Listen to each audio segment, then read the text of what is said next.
இன்னைக்கு மெசேஜ் போலாம். இன்றைக்குரிய தேவ செய்தி women with spiritual authority. Today is the message for women. பெண்களுக்கான செய்தி. கர்த்தருடைய பிள்ளைகள் கொஞ்சம் கூட ஞாபகமாய் கவனத்துல வச்சுங்க, புரிஞ்சுக்குங்க, பாசிட்டிவா திங்க் பண்ணுங்க. எதையுமே இது ஒரு ஆசீர்வாதத்துக்கான ஒரு தேவ செய்தி என்பதை நீங்கள் மறந்து போக வேண்டாம். தேங்க்யூ. ஸ்தோத்திரம். ஸ்தோத்திரம் வரலையே? ஸ்தோத்திரம். ஹல்லேலூயா. Number 1, wait on the Lord to get wisdom and the spiritual power. Receive the spiritual blessings from the Lord. God empowers anyone who needs it. கர்த்தர் சமூகத்திலே நீங்கள் இருக்கலாம். ஞானத்தை ஆகிலும் ஆவிக்குரிய வல்லமை ஆகிலும் அதிகாரத்தை ஆகிலும் கர்த்தர் யாருக்கானாலும் கொடுக்க முடியும். அது பெண்களாகிய உங்களுக்கும் சரி. ஆண்டவர் சமூகத்திலிருந்து ஆவிக்குரிய ஆசீர்வாதங்கள் நீங்கள் பெறத்தக்கவர்களாக நீங்கள் முற்பட வேண்டும். புரிஞ்சுங்க. God empowers anyone who needs it. யார் வேண்டுமானாலும் கர்த்தர் சமூகத்திலிருந்து பலனையும் வல்லமையும் பெற்று அதிகாரப்பூர்வமாக வாழ முடியும். அது ஆண்கள் ஆனாலும் பெண்கள் ஆனாலும். கர்த்தருடைய பெர்ஸ்பெக்டிவ் நீங்க கொஞ்சம் நல்லா புரிஞ்சுங்க. Now, only thing ரொம்ப இம்பார்ட்டன்ட் என்னன்னா, you need to balance your words. வார்த்தையில கொஞ்சம் நீங்க அடக்கணும். பிரேயர் ரொம்ப உச்ச கட்டத்துக்கு போகணும். மனதளவுல கொஞ்சம் பேலன்ஸ் நமக்கு தேவை. மைண்ட் எப்பொழுதுமே ரொம்ப பேலன்சிங்ல இருக்கணும். திங்கிங் என்னுடைய லிமிட் எவ்வளவோ அவ்வளவு திங்க் பண்ண மொழிய மீறி திங்க் பண்ணக்கூடாது. இன்னொருத்தரையும் ரொம்ப அசால்ட்டா கீழ்த்தரமா பிரோஜனம் இல்லாத மாதிரி யாரையும் குறித்து நீங்க திங்க் பண்ணவே கூடாது. ஆக்ஷன் நீங்கள் செயல்படும் பொழுது ஒருவரை உற்சாகப்படுத்துகிற நிலைமை நீங்கள் செயல்படும் ஒழிய நமக்கு அதிகார கட்சி நம்ம நடத்தினா நம்முடைய பவர் நம்ம கிட்ட இருந்து இறங்கி போயிடும். ஜட்ஜ்மெண்ட், வார்த்தையின் பிரகாரம் வசனத்தின் பிரகாரம் யாரையும் நியாயம் தருங்கள், அதிகாரம் எடுங்கள், உறுதியோடு வாழுங்கள், மீறி செய்யாதிருங்கள். கர்த்தர் எல்லாவற்றிலும் அதிகாரம் உள்ளவராக இருக்கிறார் என்பதை நீங்கள் மனதிலே கொள்ள வேண்டும். வாழ்க்கை என்பது உங்களுக்கு கொடுக்கப்பட்ட உரிமை. விசுவாசிகள் நல்லா கவனிங்க.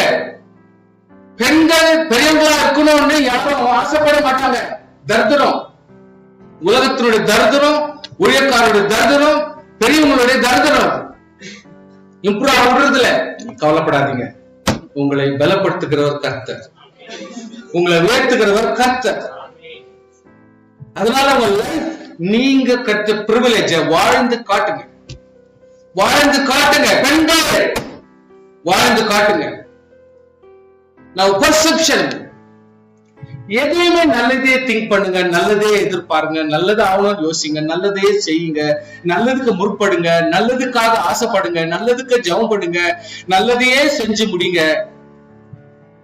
You will become great person in life. Serving, கணவருக்கானாலும் மக்களுக்கானாலும் சபைக்கானாலும் சமுதாயத்துக்கானாலும் நல் மனசோடு செயல்பட பாருங்க.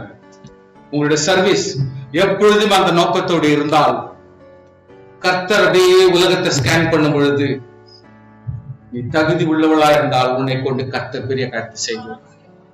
You don't have to உலக குடும்பம் என்ன விடுமா, என் புருஷன் என்ன விடுவாங்களா, இந்த உலகம் எங்களை ஏத்துக்குமா, யாரே பண்ணாதீங்க. கர்த்தர் உங்களை ஆசீர்வதிக்க முடியும். தீர்மானம் பண்ணிட்டா அதை தடை பண்றவங்க யாரும் இல்லை.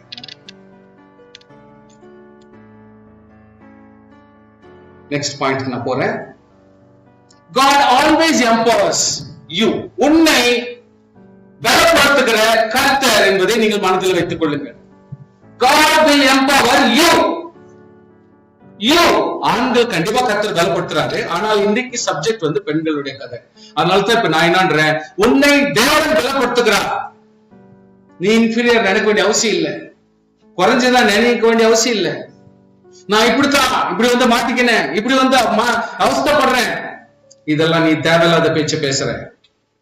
கர்த்தருக்கு முன்பாக என்ன செய்யணும் நீ நினைக்கிறியோ, என்ன பண்ணணும் யோசிக்கிறியோ, அதை அடக்க ஒடுக்கத்தோடு கரெக்டா செஞ்சுப்பார். தேவன் உன்னை உயர்த்துவார். உன்னை கொண்டு கர்த்தர் உன் குடும்பத்தை ஆசீர்வதிக்க முடியும். அல்லேலூயா. More than male person, female person can have more privilege to serve your family. உன் குடும்பத்தை அடிக்கும் உன் வீட்டுல இருக்கிற எல்லாருமே உபசரிக்கிறதுக்கு உங்ககிட்ட தான் கையில தான் இருக்குது. அதாவது கோல், அந்த கோட் வந்து உன் கையில தான் இருக்குது, பால் உன் கையில தான் இருக்குது, கோல் போடுறது உன் கையில தான் ஆகும். நீ நீ நீ ரொம்ப கவனமா தெளிவா நீங்க ஆரம்பி. முன்கூட்டி போ, ஜெயம் கொள்ளவா, தீர்மானம் பண்ணு. உன்னால் எல்லாத்தையும் செய்ய முடியும். உன் குடும்பத்தை கொண்டு வர முடியும். உன் மூலியமா கர்த்தர் சமுதாயத்தை கொண்டு வர முடியும். சொசைட்டியை மாற்ற முடியும். தேசத்தை கர்த்தர் மாற்ற முடியும். எத்தனை பேர் நம்புறீங்க? சோத்திரம் பண்ணுங்க. பாருங்க, சில பேரு நல்ல காரிங்க ப்ளீஸ். சில நினைக்கிறாங்க, பாஸ்டர் மாதிரி நானும் பிரசங்கம் பண்ணா நல்லா இருக்கும், நானும் ஒரு சர்ச் நடத்தினா நல்லா இருக்கும், நானும் எங்கன்னா ஒரு கன்வென்ஷன் கூப்பிட்டா அங்க போய் பிரசங்கம் பண்ண நல்லா இருக்கும். ஏன்னா நீங்க அதான் பாக்குறீங்க அப்பப்போ. அதனால உங்களுக்கெல்லாம் அப்படிப்பட்ட ஒரு ஆசை வருது. கர்த்தர் உன்னை நடத்துகிற விதம் விசேஷமா இருக்கும். நீங்க அதை புரிஞ்சுங்க. நாம என்னெல்லாம் இங்க நடக்குது, ஒரு சர்ச் நடத்துறது, ஒரு ஸ்கூல் நடத்துறது, இந்த நடத்துறது, அது நடத்துறது, இதெல்லாம் விட்டுடுங்க. நீ டெய்லி என்ன பார்த்துக்கிறியோ அதை விட்டுடு. கர்த்தர் உன்னை கொண்டு வினோதமான காரியங்களை செய்ய முடியும். கை தட்டி ஸ்தோத்திரம் பண்ணுங்க. வினோதமான காரியங்களை செய்ய முடியும். நீ ஏதோ காரியங்கள் இங்க நடக்கிறதான சின்ன சின்ன காரியங்கள், ஒரு சபை நடத்துறது, ஒரு இது நடத்துறது, அது நடத்தணும், எல்லாத்தையும் வச்சு குழப்பாது. நீ ஒரு பிரேயர் குரூப் நடத்திடலாம், நான் ஒரு சர்ச் நடத்தலாம், நான் வர்ஷிப் நடத்திடலாம், நான் அப்படி பண்ணிடலாம். இதெல்லாம் உலகத்துல எல்லாரும் நடத்திருந்தாங்கிறாங்க. நீ தான் நடத்துறது இல்லை, போட்ட விடு. ஆனால் நீ ஃபெய்த்ஃபுல்லா இருந்தால் உன்கிட்ட பேசிக்கிறேன் நானு. வினோதமான காரியங்களை, யாரும் பார்க்காத அற்புதங்களை கர்த்தர் உன் மூலியமா செய்வார். அதிசயமான காரியங்கள் உன்னை கொண்டு செய்வார். ஏன்னா அதனுடைய எக்ஸாம்பிள்ஸ் நான் கொடுக்க போறேன். நீங்க புரிஞ்சுங்க. இந்த காலத்துக்கு எப்படி தேவையோ அப்படி கர்த்தர் உன்னை நடத்த போகிறார். அதான் உண்மை. சோ நார்மலா ஒரு ப்ராபசி கொடுக்கலாம், ஒரு ஹீலிங் கொடுக்கலாம், ஒருத்தன் தொட்டவன சொல்லாடணும், நான் சொன்னோட நடந்துடணும். இதெல்லாம் உலகத்துல நின்றாங்குது. இது வர வர வர பிசாசின் கிரியா மாதிரி இருக்குது. அதனால தான் கர்த்தர் உன்கிட்ட விருப்பப்படுறது இல்ல. சோத்திரம் பண்ணுங்க பார்க்கலாம். நிறைய பேர் அதான் சொல்றாங்க, இப்படி போய் பார்த்த உடனே விழுந்துடணும். நிறைய பேர் இப்படின்னு விழுந்துடணும். என்னடா பண்றீங்க? கர்த்தர் பெரியவரா? நீ இப்படி வந்தாக்கா எல்லாம் விழுந்துடணும்னா ஏயா? கர்த்தர் வாழ்க்கையா உழ வைக்கணும். ஏன் உழணும் சார்? ஆவி கட்டா பலப்படணும். ஏன் உழ வைக்கிறீங்க? ஏன் தள்ளி விடுறீங்க? ஏன் இதெல்லாம் பண்றீங்க? ஏன் இந்த அருமையான தேவையில்லாத கதை? கர்த்தர் சுகப்படுத்திருக்காரு. இந்த சுகம் ஆயிடுச்சு, அந்த சுகம் ஆயிடுச்சு. என்னத்த கர்த்தர் டிராமா பண்றீங்க? அத்தையுமே ப்ரொபகேட் பண்றீங்க, அத்தையா பெருசு பண்றீங்க. கர்த்தர் தினம் தினம் நம்முடைய வாழ்க்கையில அற்புதங்கள் செய்கிறார். நிமிஷத்துக்கு நன்மை செய்கிறார். அல்லேலூயா. இதை சொல்ல போனால் எவ்வளவு கதை போயிடும். நம்மளால நன்றி கட்டுவோம் விடுவா. நம்மளால எப்பவுமே நன்றி கட்டுவோம்தான். ஆண்டவருக்கு நன்றியா இருக்குதுல, அவர் செய்த அற்புதங்கள் டெய்லி செய்யறாரு. அதை நன்றியா சொல்லாத நன்றி கட்டுவோம்தான் நம்ம. ஆனால் தேவனாகிய கர்த்தர் யார் சொன்னாலும் சொல்லாவிட்டாலும், ப்ரொபகேட் பண்ணாலும் பண்ணாவிட்டாலும், இங்கு நடக்குது அப்படி நடக்குதுன்னு சொன்னாலும் சொல்லாவிட்டாலும், தேவனாகிய கர்த்தர் தினம் அற்புதம் செய்து கொண்டிருக்கிறார். நீங்க ஜெபிச்சு எத்தனை பேர் சொல்லாங்க? எத்தனை பேர் நன்றி சொல்லாம நன்றி கட்டுக்கலாக்குறாங்க? யோசனை பண்ணுங்க, மனசுல வச்சுங்க. அதை வெளியே சொல்லாதீங்க. உங்களுக்கு கெட்டவோன்னு வாங்க, நீங்க கெட்டவோன்னு வாங்க. அதனால நன்றி சொல்லாதவங்களுக்கு நீங்க ஒண்ணும் மறுமொழி கொடுக்காது. ஆனா கர்த்தர் உன் ஜபத்தை கொண்டு பலரை கர்த்தர் சௌக்கியமாக்கியிருக்கிறார், பலரை சுகப்படுத்திருக்கிறார், ஆறுதல் பட்டிருக்கிறார், ஆசீர்வதித்திருக்கிறார், குடும்பங்களை மாற்றிருக்கிறார். இதான் உண்மை, இது உண்மை. ஆனால் பலர் உங்களுக்கு நன்றியாய் சொல்றது இல்ல.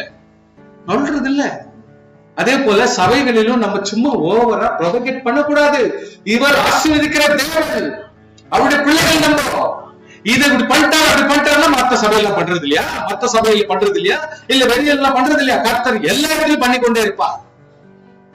அதனால கர்த்தருடைய பிள்ளைகள் ஸ்பிரிச்சுவல், நான் சொல்றேன், சரீர பிரகாரம் நீ பலப்படலாம், சரீர பிரகாரமான பொருளை வச்சிருக்கலாம், சரீர பிரகாரமான ஆஸ்தியை நீ அனுபவி, உனக்கு இருக்கிற திறமைங்க நீங்க அனுபவி, இல்ல உனக்கு இருக்கிற பிள்ளைகளை நீ வச்சு பலப்படு. இல்ல மனைவி வச்சுட்டு நீ கொம்பு தலையில வச்சுக்கோ, எவ்வளவுனா டிராமா போடு. இது எல்லாவற்றையும் ஆசீர்வாதத்தை கொண்டு வரணும்னா ஆவிக்குரிய பிளஸிங் மட்டும் தான் மானிட்டர் பண்ணணும். நல்லா புரிஞ்சுங்க ப்ளீஸ். பணம் இருக்கும், பொருள் இருக்கும், ஞானம் இருக்கும், கஞ்சனா இருப்பான், அறிவு இருக்கும், இறக்க செய்ய மாட்டான், வசதி இருக்கும், ஆசீர்வதிக்க மாட்டான். இது எல்லாத்துக்கும் ஒரு மானிட்டர் ஒன்று வேணும். அந்த ஆவிக்குரிய பிளஸிங் வந்தா எவனும் அடங்குவான். நல்லா புரிஞ்சுங்க கான்செப்ட், உலகத்தினுடைய கான்செப்ட் நல்லா புரிஞ்சுங்க. ஆவிக்குரிய ஒரு பிளஸிங் வந்தா அவன் உண்மையிலேயே அடங்குவான். ரட்சிப்பு இல்லாதவன் கூட தேவன் என்னை ஆசீர்வதிக்கிறாரே, அவருக்கு கீழ்ப்படிய வேண்டுமே, இவனை ஆசீர்வதிக்கிறார்.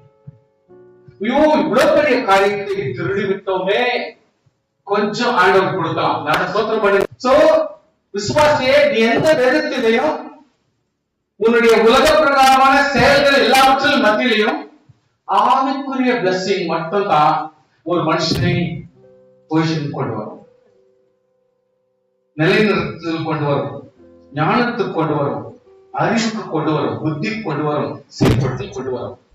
அதிலுமே ரைட் ஸ்பிரிச்சுவல் மெத்தட், அதாவது சரியான விசுவாசம், சரியான நித்திய ஜீவன், சரியான வழி, சரியான கோட்பாடு, சரியான ஒரு மூமெண்ட் வச்சிருக்கிறவங்க மட்டும்தான் நல்லதை செய்யும். இன்றைக்கு ரட்சிப்பு இல்லாதவங்க கூட எவ்வளவு நல்லது செய்யறாங்க, ரட்சிப்பு இல்லாதவங்க கூட எத்தனையோ நல்ல வழிகளை செய்ய ஆரம்பிச்சிட்டாங்க. ஏன்னா ஸ்பிரிச்சுவல் பயம். கடவுள் என்ன பண்றாரு, எங்களுக்கு இவ்வளவு குத்துக்கிறாரு, நாங்கள் செய்யுமே சொல்லிட்டு உலக மனுஷாங்க செய்யலாம். ஆனால் சரியான விசுவாசம், உண்மையுள்ள விசுவாசம், நேர்மையான விசுவாசம் இருந்தா மட்டுமே அவர் நித்திய ஜீவன் வரைக்கும் இட்டு போக முடியும். நீங்கள் பேலன்ஸ் பண்ண முடியும், அது ஆசீர்வாதமாக இருக்கும். கொஞ்சம் புரிஞ்சுங்க, ஸ்மால் தியரி தான், இது கொஞ்சம் புரிஞ்சுங்க. சோ இதை கொஞ்சம் புரிஞ்சுங்க, நம்ம பலப்பட்டாதான் இதுக்கு ஒரு பிரயோஜனமா மாற முடியும். நான் சில எக்ஸாம்பிள்ஸ் கொடுப்பேன், அவங்கள வச்சு தேவன் எப்படியெல்லாம், ஏன்னா கிட்டத்தட்ட ஒரு 170-200 சொல்ற விசுவாசிகள், ஒவ்வொரு நல்ல பெண்மணிகள், பொம்பளைங்க எவ்வளவு பெரிய காரியங்கள் செஞ்சிருக்காங்க. நான் இன்னைக்கு எடுத்துட்டு வெறும் 8 பேர் தான். 8 பேருக்கு மட்டும் கொஞ்சம் சுருக்கமாவே நான் சீக்கிரமா சொல்லி முடிக்கிறேன். எல்லாத்தையும் படிக்கிறது இல்ல, நீங்க எதிர்பார்க்காதீங்க, நீங்க விசுவாசிங்க, அதனால எல்லாத்தையும் படிக்க வைக்கிறது இல்லை. நானு கன்னடாவா இருந்தாலும் நீங்க படிச்சுக்கலாம், அந்த சாப்டர் நேம் இருக்கும். இருந்தாலும் அந்த ஆட்களை மட்டும் உங்களுக்கு சொல்றேன், அதனுடைய கான்செப்ட் மட்டும் சொல்றேன், நீங்க புரிஞ்சுக்கின்னு நீங்க பலப்படுங்க. ஸ்தோத்திரம். முதலாவதாக மிரியம்.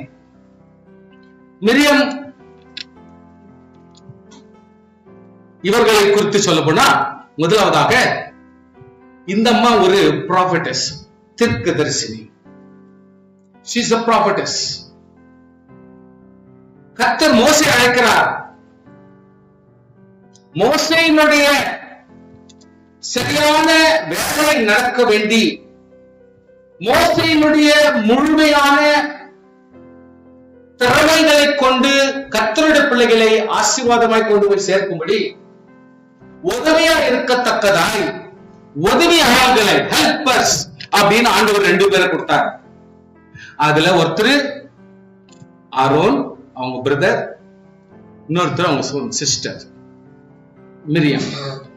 சோ அந்த அவங்கள கர்த்தரை எக்யூப் பண்றார். சுவாசிய தெரிஞ்சும் தெரியாமலையும், மோசேக்கு சொந்தக்காரனா நீ ஆயிட்ட, தெரிஞ்சும் தெரியாமலையும் நீ ஒரு அண்ணனோ சகோதரனோ அண்ணனோ சித்தப்பாவோ பெரியப்பாவோ சொந்த விட்ட சித்தப்பாவோ நீ மாறிட்டேன்னா ஒரு பிரிவிலேஜ். அது யாருக்கு வேணும்? இன்ன வரைக்கும் நீ தலையில தூக்கி வச்சுக்கோ. ஆனால் ஆண்டவர் என்ன செய்யறாருன்னா, அந்த மோசேயினுடைய வேலை சீர்படும்படி கர்த்தர் உன்னுடைய சகோதரனுக்கும் அவங்க டெபியூட் பண்ணி ஒரு வல்லமையை புகுத்தி, ஆசீர்வாதங்களை உட்புகுத்தி மிரியமையும் ஆரோனையும் கர்த்தர் மோசே இடத்துல கொடுக்க. மோசே தான் அவங்க போய் பண்ற எல்லாத்தையும். ஆனா அவங்க 2 பேரும் கூடவே நிக்கிறாங்க. அவங்க ஒண்ணும் பேசுறது இல்லை. ஆனால் செய்யறதெல்லாம் மோசே மட்டும்தான். விசுவாசியே, நான் என்ன சொல்றேன், Miriam, if you feel that you are not a Moses, don't worry, you are a prophetess, you can do wonderful things. உன்னை கொண்டு கர்த்தர் பெரிய காரியத்தை செய்வார். வருகிற சூழ்நிலைகளுக்கு வெளிப்படுத்துவார். வருகிற ஜனங்களுக்கு நீ ஆறுதல் படுத்தலாம். எத்தனையோ தாய்மார்கள், எத்தனையோ பெண் பிள்ளைகள் உங்க கூட நடக்கிறாங்க. அந்த பெண் பிள்ளைகளுக்கும் அந்த தாய்மார்களுக்கு நீ ஒரு ரெப்ரசன்டேட்டிவா இருந்து அவங்களுக்கு ஆறுதல் சொல்லி வழி நடத்தலாம். பெண்கள் நுணுக்கமாய் செயல்படுகிறது போல ஆண்கள் க்ளோஸா நுணுக்கமா செயல்பட முடியுது பல நேரத்தில். புரிஞ்சுக்கிறீங்களா? அப்போஸ்தலர் பவுல் ரொம்ப அழகா சொல்வார், கல்யாணமே பண்ணிக்கல மனுஷன், பாவம். குடும்பத்தில் இருக்கிற எல்லா புத்திமதிகளும் அந்த மனுஷன் சொல்லி கொடுத்தார். எல்லாம் தேவ ஞானம். ஸ்தோத்திரம். அல்லேலூயா. எவ்வளவு ஒரு அறிவை சொல்லிக் கொடுக்கிறார், எவ்வளவு ஒரு பக்குவத்தை சொல்லிக் கொடுக்கிறார், புதுமையான விவகாரங்களை சொல்லி தரார். யோசித்து பாருங்க, இன்றைக்கு Miriam can to wonderful things. Hallelujah. If you are a brother of somebody, if you are a relative of somebody, see that கர்த்தர் கொடுக்கிற அற்புதத்தையும் உரிமைகளையும் ஆசீர்வாதங்களையும் நீ நல்லா பயன்படுத்தி உன்னை கொண்டு கர்த்தர் பெரிய காரியத்தை செய்ய கர்த்தர் முடியாது. ஹல்லேலூயா. ஒரு ஜெபத்தை நடத்தலாமே, ஹல்லேலூயா. ஒரு நல்ல ஒரு கூட்டத்தை நடத்தலாமே, ஒரு ஆலோசனை கொடுக்கலாமே, ஒரு நன்மை செய்யலாமே, ஒரு உணவு கொடுக்கலாமே, ஒரு ஆறுதல் செய்யலாமே, ஒரு விசுவாசத்தை சொல்லிக் கொடுக்கலாமே. ஹல்லேலூயா. சோ பல காரியங்களை நீ செய்யலாம். சோ கர்த்தருடைய பிள்ளைகள் ஒவ்வொருவரும் இந்த இடத்துல மிரியாமாக நீங்க செயல்படலாம். Next I will go to Samson's mother. Judges, நியாயாதிபதிகள் 13ஆம் அதிகாரம், இதுல வாசிக்கிற ஒரு விஷயம். இந்த ஜட்ஜஸ்ல பெலிஸ்தியர் தான் எப்பொழுதுமே தொல்லை கொடுத்துருப்பாங்க. இங்க இருந்தா வசனத்தை வாசிக்கிறோம். கான்செப்ட் நீங்க கொஞ்சம் படிக்கணும். எப்பொழுதுமே ஒரு வசனத்தை ஒண்ணு படிச்சா மேலே கொஞ்சம் படிக்கணும், கீழே கொஞ்சம் படிக்கணும். இதுல என்ன படிக்கிறோம்னா, இஸ்ரவேல் ஜனங்கள் மறுபடியும் கர்த்தருடைய பார்வைக்கு பொல்லாப்பானதை செய்தார்கள். சோ கர்த்தருடைய பிள்ளைகள் என்ன செய்யறாங்கன்னா, மறுபடியும் கர்த்தருக்கு வேண்டிய விரோதமாக பொல்லாப்பை செய்ய ஆரம்பிச்சிடறாங்க. இதுதான் பெரிய பிரச்சனை. நம்மளுடைய வாழ்க்கையில இருக்கிறது இதுதான். கொஞ்ச நாள் நல்லா ஜெபம் பண்ணிட்டே இருப்போம், நல்லா தூக்கிச்சுனே இருப்போம், நல்லவங்களா இருப்போம். திடீர்னு பார்த்தா ஆண்டவர் விட்டு மறந்துருப்போம், விட்டு தூரம் போயிருப்போம். வேற வித செயல், வேற கான்சென்ட்ரேஷன், வேற விதமான தொழில், வேற வித விவகாரங்கள். அதுல என்ன ஆகுதுன்னா, சம்பந்தப்படுகிற ஜனங்களோடு தேவையில்லாத பேச்சுகளை பேசுறதும், தேவையில்லாத உறவுகளை வளர்த்துக்கிறதும், பாவத்தில் ஈடுபட்டிருக்கிறதும், ஆசீர்வாதமே இழந்து போயிடுற சூழ்நிலை நேரத்துல வந்துருது. இங்க வசனத்தை வாசிக்கும் பொழுது ரொம்ப கிளியராக தெரியுது, இஸ்ரவேல் புத்திரர் மறுபடியும் கர்த்தரின் பார்வைக்கு பொல்லாததை செய்தபடியால். இங்க பாருங்க கான்செப்ட் எங்க வந்து பாருங்க, கர்த்தர் அவர்களை. போதுங்களா? இத பார்க்கிற கர்த்தர் இனி கர்த்தர் கண்ட்ரோல்ல கொண்டாடுறது இல்ல. he will hand over to somebody. கர்த்தர் அவர்களை 40 வருஷம் பெலிஸ்தர் கையில் ஒப்பு கொடுத்தார். இப்ப நீங்க ஜெபம் பண்ணி என்ன பிரயோஜனம்? கர்த்தாவே பெலிஸ்தருக்காக ஜெபிக்கிறேன், பெலிஸ்தருக்காக ஜெபிக்கிறேன். ஏன் தேவைப்படுது அந்த ஜெபம்? கர்த்தருக்கு நம்ம கீழ்ப்படிச்சு கர்த்தர் தொழுது கொண்டாலே போதும் இல்ல? பின்வாங்கிறதுனாது பின்வாங்கிட்டு பிறகு அதுக்கப்புறம் கெஞ்சதுனாத்துக்கு ஆண்டவர் என்ன பண்றாரு, நீ திருந்தது இவ்வளவு நாள் வேணும், உன்னுடைய தீர்ப்பா சரியான திருந்தல் 40 வருஷம் வேணும்னு சொல்றாங்க. விசுவாசிகளே, we are losing 40 years of happiness. ஸ்தோத்திரம். We are losing 40 years of goodness. ஸ்தோத்திரம். 40 years of food, good food. நல்ல ஒரு சாப்பாடு, நல்ல ஒரு குடும்பம், நல்ல ஒரு ஆராதனை, நல்ல ஒரு blessing நம்ம இழந்துட்டோம். நம்ம இப்ப கதறணும்னா ஆண்டவர் தான் செய்றாரு. ஆண்டவர் வந்து வில்லன் மாதிரி எல்லாத்தையும் நட்டி முடிச்சிடணும்னு நினைக்கிறோம். அந்த வில்லனத்தனம் உங்ககிட்ட இருந்து அடங்கினா சரியா போயிடும். ஸ்தோத்திரம். அந்த வில்லனத்தனம் நம்ம கிட்ட இருந்து அடங்கிட்டா கர்த்தரை சரிப்படுத்துவார்.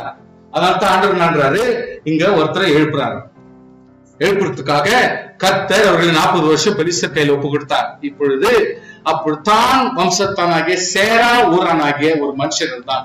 அவர் பேர் Manoah. Now God is searching a people. God is searching man or woman. ஒரு காரியம் வரணும்.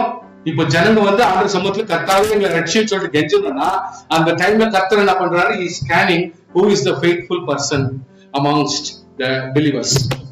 கர்த்தருடைய தூதன் அந்த ஸ்திரீக்கு தரிசனமாகி அவளை நோக்கி, நம்பர் 1, பிள்ளை பெறாத மலடியே, நீ கற்பம் தெரித்து ஒரு குமாரனை பெறுவாய். Number 1 blessings.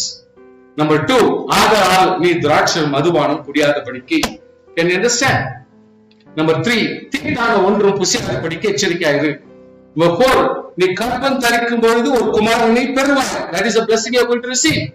அவன் தலையின் மேல் சவரகன் கத்தி படக்கூடாது. அவனுக்காக சொல்றாரு, செய்யுங்க. சவரகன் கத்தி படக்கூடாது, பண்ணக்கூடாது.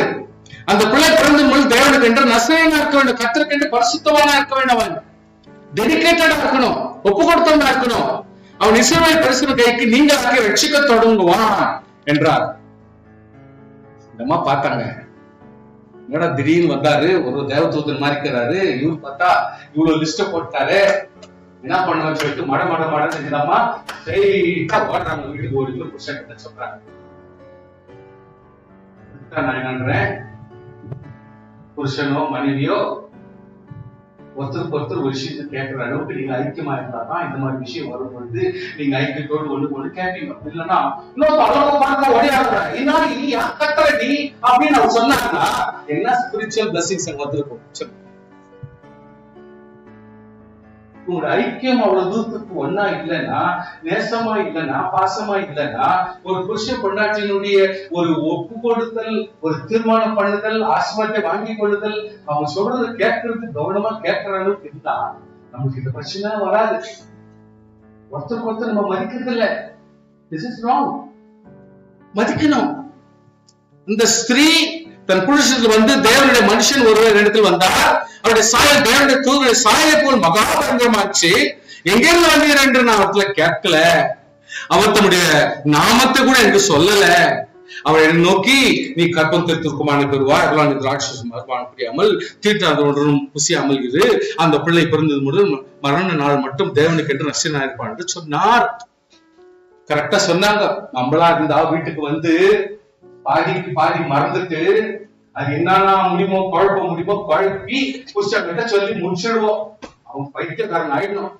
இன்னைக்கு நம்மளுடைய வாழ்க்கையில வர்ற பதற்றம் அவ்வளவுதான். அது சொல்றது கரெக்டா கேட்டுக்க மாட்டோம்.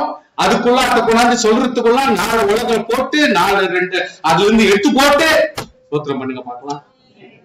சுவாசியே, நுணுக்கம் வேணும் வாழ்க்கையில. ஆசீர்வாதமா வாழ வேண்டிய நம்ம நுணுக்கம் கொஞ்சம் இருக்கணும். ஸ்தோத்திரம், அல்லேலூயா. நம்ம பலருக்கு பிளஸிங்கா இருக்கும் பொழுது நம்மளுடைய வார்த்தையும் நம்மளுடைய கேட்குதலும் ரொம்ப கரெக்டா இருக்கணும். பிளீஸ் புரிஞ்சுங்க. ஏதோ ஒரு டீச் பண்றாங்கன்னு நினைச்சுக்காதீங்க. நோ, இந்த இடத்துல எது முக்கியம்ன்றத நான் ஒரு சொல்லி கொட்டுறேன். அப்பொழுது மனோவாக்கத்தை நோக்கி விண்ணப்பம் பண்ணி, பாருங்க விஷயத்த மனைவி சொல்லிட்டா. இவன் அதோட மனைவி கிட்ட ஒரு ஆர்குமெண்ட் பண்ணல. இவன் ஆண்டவர் நோக்கி ஜெபிக்க ஆரம்பிச்சான். கர்த்தாவே, மனைவி உங்களை பார்த்தாரா, நீங்க நினைவோ சொன்னீங்களா, இந்த கதையெல்லாம் நான் கண்டிப்பா கீழ்படுகிறேன். ஆண்டவரே, எங்க வாழ்க்கையில் இருக்கிற இந்த தீட்டு கழியணும்னா, ஒரு நல்லது நடக்கணும்னா நீ இவ்வளவு தூரத்துக்கு செய்ய முற்பட்டு இருக்கீங்க. ஆனா நானும் இதுக்கு உடையதான். அதனால நானும் கீழ்படியும்படிக்கு எனக்கு நீ மறுபடியும் ஒரு வாட்டி கூட தரிசனம் ஆகணும். அது ஒரு வாட்டி எனக்கு சொல்லிக் கொடுக்கும். சோ தட் நானும் தெரிஞ்சுக்கிறேன். நாங்க 2 பேரும் நான் கீழ்படும். இந்த ஃபேமிலியில இந்த ஒருங்கிணைப்பு வரும் பொழுது மட்டும்தான் சார் பிளஸிங். அந்த ஒருவர் ஒத்துழைப்பும் அந்த ஆதரவும் வந்தாதான் ஆண்டவர் ஆசீர்வாதத்தை ஒத்து போட முடியும். நல்லா கவனிச்சுங்க பிளீஸ். ஆசீர்வாதம் போராடி வாங்க வேண்டிய அவசியமே இல்லை. கர்த்தர் கொடுக்கிறவ. ஆனால் நம்ம என்ன செய்யணும்? ஒருத்தருக்கு ஒருத்தர் வணங்கி விட்டு கொடுக்கணும். சோ ஜெபம் பண்றான், என் ஆண்டவனே, நீ அனுப்பின தேவன மனுஷன் மறுபடியும் ஒரு நிமிஷம் எங்க இடத்துல வந்து பிறகு போகிற பிள்ளைக்காக நானும் செய்ய வேண்டியது எங்களுக்கு கற்பிப்பீராக என்று வேண்டிக் கொண்டான். தேவன் மனோவாவின் சத்தத்துக்கு செவி கொடுத்தார். கரங்களை தட்டி ஸ்தோத்திரம் பண்ணுங்க. ஸ்தோத்திரம் பண்ணுங்க. ஆமென். Now he prays. கர்த்தர் ஜெபத்துக்கு பதில் கொடுக்கிறார். இதான் அவருடைய சீக்ரெட். Bible படிக்காதீங்க please. இந்த ஸ்திரீ வயலில் இருக்கும் பொழுது தேவனுடைய தூதனான் திரும்பவும் அவளிடத்தில் வந்தார். அப்பொழுது அவர் நிக்கிறார், வயல்ல பேசத்துக்கு வந்திருக்கிறார். எல்லாம் தெரிஞ்சிருந்தாலும் அவள் புருஷனாகிய மனோவா அவரிடத்தில் இருக்கவில்லை. ஆகையால் அந்த ஸ்திரீ அங்க தேவதூதன் நிக்கிறாரு வயல் வெளியில இருந்தாலும் இத புரிஞ்சுக்கினே இந்த அம்மா ஓடுறாங்க வீட்டுக்கு. ஓடுறாங்க. சரியே, உன்னுடைய வீட்டுல ஒரு தகப்பு கணவனோட கூட உன்னுடைய ஐக்கியம் எவ்வளவு தூரத்துக்கு இருந்தா என் கணவனை நான் கூப்பிட்டு வருவேன் சொல்லி ஓட முடியும். எவ்வளவு தூரத்துக்கு உங்களுக்கு ஒரு பாசமும் ஒருங்கிணைப்பும் ஒரு ஆவியும் இருந்தா இது எங்க புருஷன் தான் மறுபடியும் கேட்டாரு, இது என்ன சொல்றாரு கேட்கணும், அதனால அவரு தான் ஆசைப்பட்டு ஜெபம் பண்ணுகிறாரு, மறுபடியும் ஆண்டவர் எனக்கு தான் வந்துக்கிறாரு, நான் போய் அவரையும் கூப்பிட்டு வரேன் அப்படிங்கிற ஆசை. அந்த குடும்பத்தினுடைய ஐக்கியம் பாண்டிங் இஸ் வெரி இம்பார்ட்டன்ட். ஸ்தோத்திரம் பண்ணுங்க. குடும்பத்தினுடைய பாண்டிங் இஸ் இம்பார்ட்டன்ட். ஜெபம் பண்ணுங்க, விருப்பப்படுங்க. ஆகையால் ஸ்திரீ சீக்கிரமா ஓடி, இதோ அன்று என்னிடத்தில் வந்தவர் எங்களுக்கு தரிசனமானவர் என்று தன் புருஷனுக்கு அறிவித்தார். அப்பொழுது மனோவா எழுந்திருந்து தன் மனைவியின் பின்னாலே ஓடி போய், சோத்திரம், ஹல்லேலூயா, எங்க ஓடுறாங்க? மனைவியின் பின்னாலே ஓடி போய் இந்த ஸ்திரீயோட பேசினவர் நீர்தானா என்று அவரிடத்தில் கேட்டான். அவர் நான் தான் என்றார். ஸ்தோத்திரம். அப்பொழுது மனோவா, நீ சொன்ன காரியம் நிறைவேறும் பொழுது அந்த பிள்ளை எப்படி வளர்க்க வேண்டும், அதை எப்படி நடத்த வேண்டும் என்று கேட்டான். மறுபடியும் இதான் சொன்னீரா, அதான் சொன்னீரா, அப்படியெல்லாம் கேட்கல, இதெல்லாம் சொன்னீரே எப்படி நடத்த வேண்டும் என்று மறுபடியும் கேட்கிறார். கர்த்தருடைய தூதர் மனோவர் நோக்கி, நான் ஸ்ரீயோட சொன்ன யாவற்றிற்கும், சோத்திரம், ஸ்ரீயோட சொன்ன யாவற்றிற்கும் அவள் எச்சரிக்கையாயிருந்து திராட்சை செடியில் உண்டாயிருக்கிறது ஒன்றும் சாப்பிடாமல், நம்பர் 2, திராட்சரசம் மதுபானம் குடியாமலும்,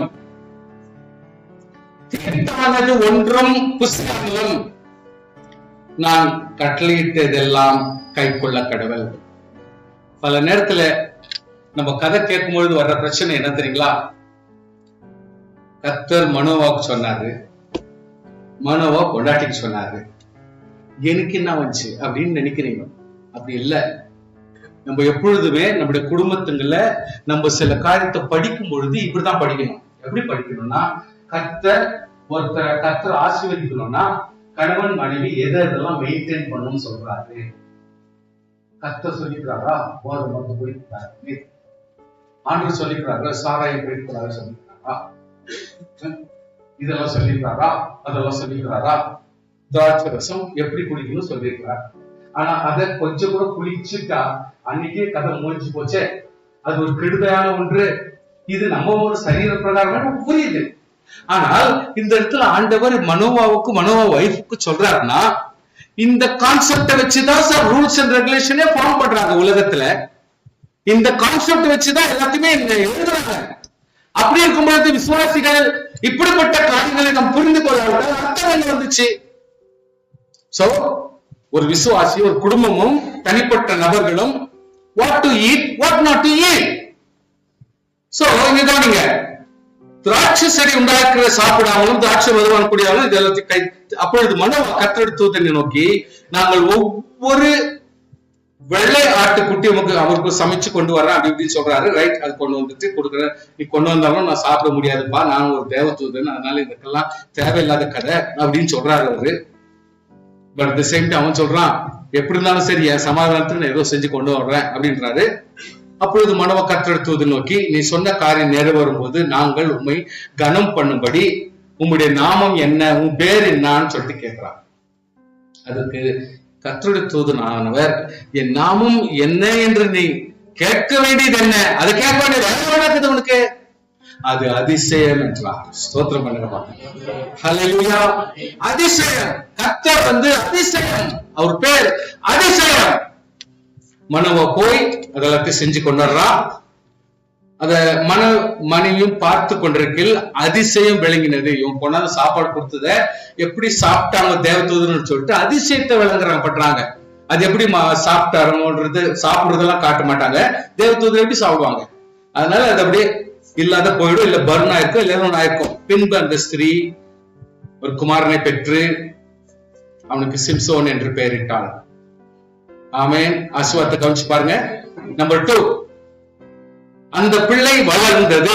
ஸ்தோத்திரம்.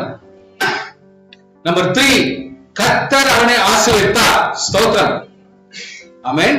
நெக்ஸ்ட் அதோட மட்டும் இல்ல, சிம்சோன் பேர் வச்சாங்க, பிள்ளை வளருது, ஆண்டவர் ஆசீர்வதிச்சார். இதெல்லாம் நல்ல செய்தி தான். ஆனா அதோட விட்டுட்டா வாழ்க்கையில அர்த்தம் இல்லாத போயிடுங்க. சர்ச்சுக்கு போறேன், இதை ஸ்துதிக்கிறேன், இந்த வர்றேன், இந்த போறேன் வர்றேன், சாப்பிட்டேன், தூங்குனேன், நடத்தினேன், இதெல்லாம் ஒரே கதையில சரிப்பட்டாது. அவன் சோராவுக்கும் எஸ்தாவுலுக்கும் நடுவில் உள்ள தானின் பாளையத்தில், அந்த ஊர் ஜனங்க இருக்கிற இடத்துல தானின் பாளையத்தில் இருக்கையில் கர்த்தருடைய ஆவியானவர் அவனை ஏவ தொடங்கினார். ஸ்தோத்திரம். சோ ஒவ்வொரு விசுவாசிகள் மத்தியிலையும் நம்முடைய வாழ்கிற வாழ்க்கையிலே அதோடு விட்டுறாதபடி கர்த்தர் ஏவ தொடங்குகிறார். வசனத்தின் மூலமா ஏவ தொடங்குகிறார், ஆவியின் மூலமா ஏவ தொடங்குகிறார், சபையினுடைய பிரசங்கம் மூலமா ஏவ தொடங்குவார். யாரோ ஒருத்தர் ஏதோ ஒரு செயல் மூலமா கர்த்தர் ஏவ தொடங்குவார். அல்லேலூயா. அப்படி விட்டுற மாட்டாங்க. சோ நான் கர்த்தர் செய்கிற நன்மைகளுக்கு மாறாக ஆண்டவர் செய்கிற ஆசீர்வாதத்தை நாம் கீழ்ப்படியும் பொழுது நம் சந்ததியை கர்த்தர் ஆசீர்வதிக்க முடியும். அந்த சந்ததியின் மூலியமாய் ஆண்டவர் பகைஞர்களிலிருந்து நம்மை விடுதலை ஆக்க முடியும். எவ்வளவு தூரத்துக்கு விடுதலை ஆனவா இல்லையா நீங்களே பதில் சொல்லுங்க. ஆண்டவர் எவ்வளவு ஆசீர்வாதத்தை கொடுக்கிறார், ஏன் அவன் முன்னேறல, ஏன் பலப்படல, ஆசீர்வாதத்தை எப்படி இழந்து போயிட்டான் அப்படின்றத சிம்சோன் வாழ்க்கையில நீங்க கண்டுக்க முடியும். ஆனால் கர்த்தர் யாரையும் விடாமல் ஆசீர்வதித்தான் அவருடைய கிருபை. அல்லேலூயா. கர்த்தர் எவ்வளவு தூரத்துக்கு ஒரு ப்ரிப்பரேஷன் பண்றார், ஒரு தாய் எப்படி ப்ரிப்பரேஷன் பண்றார், இதை நீங்க கவனிச்சுக்கணும். ஃபார் எக்ஸாம்பிள், ஒருவேளை யாராவது பிள்ளை பெறுகிற காலங்களிலே இருப்பார்களானால்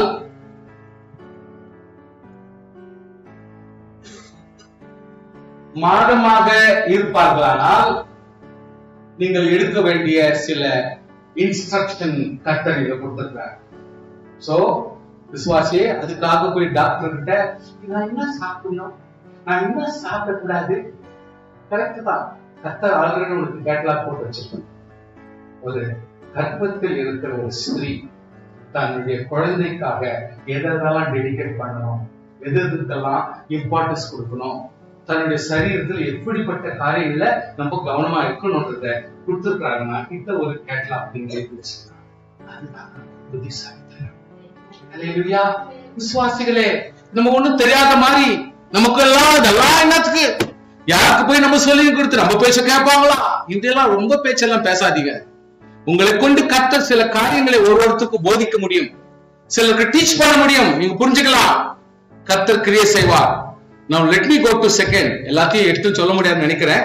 இருந்தாலும் 1 or 2 நம்ம கொஞ்சம் பார்த்துக்கலாம். தெபோரா எப்படி நியாயாதிபதிகள் புஸ்தகத்துல மறுபடியும் இந்த இடத்துல வாசிக்கிற 4ஆம் அதிகாரத்துல இஸ்ரவேல் புத்திரர் திரும்ப கர்த்தரின் பார்வைக்கு பொல்லாப்பானை செய்து வந்தார்கள். போதுங்களா? கதையே அங்கதான் ஸ்டார்ட் ஆகுது. அதான் இன்னைக்கு ஏயா இந்த பாலிடிக்ஸ், என்னையா இந்த கவர்மெண்ட், ஏன் இந்த அன்வான்டா ஜம்ப் பண்ணோம், தேவையே இல்ல. கர்த்தர் உங்களை ஆசீர்வதித்து விசுவாசிகளா இருந்தால் எந்த பிரச்சனையும் இல்ல. இன்னைக்கு விசுவாசிகள் தேவனிடத்தில் விசுவாசிகளா இல்லாதபடினால்தான் எகிப்தில் இருக்கிற ராஜாவையும் சாவடிக்கணும், எகிப்தில் இருக்கிற எல்லா ஜனங்களையும் சாவடிக்கணும், அதிகாரிகளும் சாவடிக்கணும், ரதங்களையும் நாசம் பண்ணணும், குதிரைகளையும் நாசம் பண்ணணும். யாருக்காக? விசுவாசிகளுக்காக. விசுவாசிகளுக்காகத்தான் கர்த்தர் இவ்வளவு நாசம் பண்றார். தேவையா? இன்னைக்கு மறுபடியும் அதான் சரி, இஸ்ரவேல் புத்திரர் திரும்ப கர்த்தரின் பார்வைக்கு பொல்லாப்பதை செய்துவார். ஆகையால் கர்த்தர் அவர்களை ஆத்சோரில் ஆளுகிற யாபீன் என்னும் கானானியருடைய ராஜாவின் கையிலே விற்று போட்டார். வசனத்தை பாருங்க எப்படி சொல்றது, விற்று போட்டார். இஸ்ரவேல் ஜனங்களை அப்படியே செல் பண்ணிட்டார். ஒன்றா இனிமேல் என்று இல்ல, உனக்கு வித்துட்டேன், நீ என்ன பண்ணிக்கலாம். இப்போ இன்னைக்கு விசுவாசிகள் தேவனுடைய கையிலிருந்து விலகிட்டா எவ்வளவு ஒரு டேஞ்சர் இருக்குதுன்றத கொஞ்சம் பாருங்க. சரிங்களா? அவனுடைய சேனாதின் பேர் செசரா, அவனுடைய லெப்டினன்ட் ஜெனரல் வச்சுங்களேன், அவன் பேர் வந்து செசரா. அவன் புரோஜாதிகளுடைய பட்டணமாகிய ஆசோத்தில் குடியிருந்தான். அவனுக்கு 900 இரும்பு ரதங்கள் இருந்தது. அவன் இஸ்ரவேல் புத்திரரை 20 வருஷம் கொடுமையாய் ஒடுக்கினான். தேவைங்களா? யோசித்து பாருங்க, சூழ்நிலை எப்படி மாறுது பாருங்க. எவ்வளவு ஒரு இக்கட்டான ஒரு சூழ்நிலை யோசிச்சு பாருங்க. இஸ்ரவேல் புத்திரர் மறுபடியும் 20 வருஷத்துக்கு பிறகு அப்பதான் அவனுக்கு மனசு வந்து கர்த்தரை நோக்கி கூப்பிடுறாங்க. அக்காலத்திலே லபிதோத்தின் மனைவியாக கதராகியின் தீர்க்கதரிசியானவள், யாருக்கு தெரியும் அவர் தீர்க்கதரிசி? கர்த்தர் உண்டு பண்ணுகிறார். அது ஏன் இருக்கக்கூடாது? ஸ்தோத்திரம், ஹல்லேலூயா. வசனம் என்ன சொல்லுது? லபிதோத்தின் மனைவியாகிய தெபொரா என்னும் தீர்க்கதரிசியானவள் இஸ்ரவேலை நியாயம் விசாரித்தாள். When you are worthful, when you are affordable, when you are an efficient lady, spiritually equipped, கர்த்தருக்கு முன்பாக நீ ஒரு ஆவிக்குரிய பெண்ணாக எல்லாரும் நினைக்குவார்கள். ஒரு இடத்திலே கர்த்தர் ஜனங்கள் ஓடி வருவார்கள். Your spirituality, உன்னுடைய பரிசுத்தம், உன்னுடைய நேர்மை, உன்னுடைய கர்த்தருக்கு ஏற்ற நியாயம், உன்னுடைய தகுதி தராசில் நிற்கப்படுமானால் கர்த்தர் உன்னை உயர்த்துவார். நீ தீர்க்கதரிசியாய் கர்த்தர் உன்னை மாற்ற முடியும். அங்கே இஸ்ரவேல் புத்திரர் இடத்தில் வந்து நியாய விசாரணைக்கு போவார்கள். இப்போ ஒரு சம்பவம் நடக்குது, திடீர்னு ஒரு சம்பவம் நடக்குது. இப்போ ஒரு திடீர்னு ஒரு இன்சிடென்ட் நடக்குது, கவனிச்சுங்க. அப்பொழுது நப்தலியில கேதேசில் இருக்கிற அபினோகாமின் குமாரன் பாராக் கூப்பிடுறாங்க. இந்த அம்மா கூப்பிடுறாங்க, பாராக் கொஞ்சம் வாப்பா. நப்தலி புத்திரிலும் செபுலோன் புத்திரிலும் யாரோ இஸ்ரவேலுடைய சந்ததிங்க அவங்க எல்லாம். நப்தலி புத்திரிலும் செபுலோன் புத்திரிலும் 10,000 பேர் 14,000 பேரை கூட்டிக் கொண்டு தாபர் மலைக்கு போகிறாய். நீ அங்க போ, கர்த்தர் உனக்கு வெற்றியை தருவார். இந்த இடத்துல ஜெயிக்கப்பட்டிருக்கலாம் இஸ்ரவேல் தெரிந்து சோபனமாக. அதனால தெபொரா என்ன பண்றாங்க? கூப்பிடுறாங்க, பாராக் நீ வாப்பா, நீங்க போ. நப்தலி புத்து கோத்திரம், செபுலோன் கோத்திரம், இந்த 2 கோத்திரத்துல ஜனங்களை பிடிச்சுக்கோ. எவ்வளவு பேரு? 10,000 பேர் போதும். அவ்வளவு பேர் கூப்பிட்டுக்கின்னு தாபேர் மலைக்கு போகப்படுவாங்க. கவனிங்க. அப்போ நான் யாபீனின் சேனாதிபதியாகிய சிசேராவையும் அவன் ரதங்களையும் அவன் சேனையும் கீசோன் பள்ளத்தாக்கிலே உன்னிடத்தில் வர இழுத்து அவனை உன் கையில் ஒப்பு கொடுப்பேன் என்று இஸ்ரவேலின் தேவனாகிய கர்த்தர் உனக்கு கட்டளையிடவில்லையா? கர்த்தர் ஒரு அறிவுள்ள வார்த்தையை, வெற்றி உள்ள வார்த்தையை சொல்லுகிறார். யாரா காதலும் உழ மாட்டேங்குது. விசுவாசிகளுக்கு காலம் கிடையாது மாதிரி இருக்கிறாங்க மர்மமா. ஆனால் இந்த தீர்க்கதரிசியாகிய இந்த தெபொராள் மனசுல வச்சிருக்காங்க. ஆண்டவர் சொன்னார் உனக்கு இஸ்ரவேலுக்கு வெற்றி தருவேன் சொல்லிட்டு. இத மனசுல வச்சிருக்கிற இந்த அம்மா இந்த மாதிரி ஆண்டவர் சொன்னாரே, இது உன் காதுல விழாதா? இது கேட்க மாட்டியா? இதுக்கு பதில் சொல்ல மாட்டியா அப்படின்னு. பாராக் என்னன்றான், நீ என்னோட கூட வருவாயானால், நீ என்னோடு வந்தால் நான் போவேன், நீ என்னோடு கூட வரவிட்டால் நான் போக மாட்டேன். What is the confidence?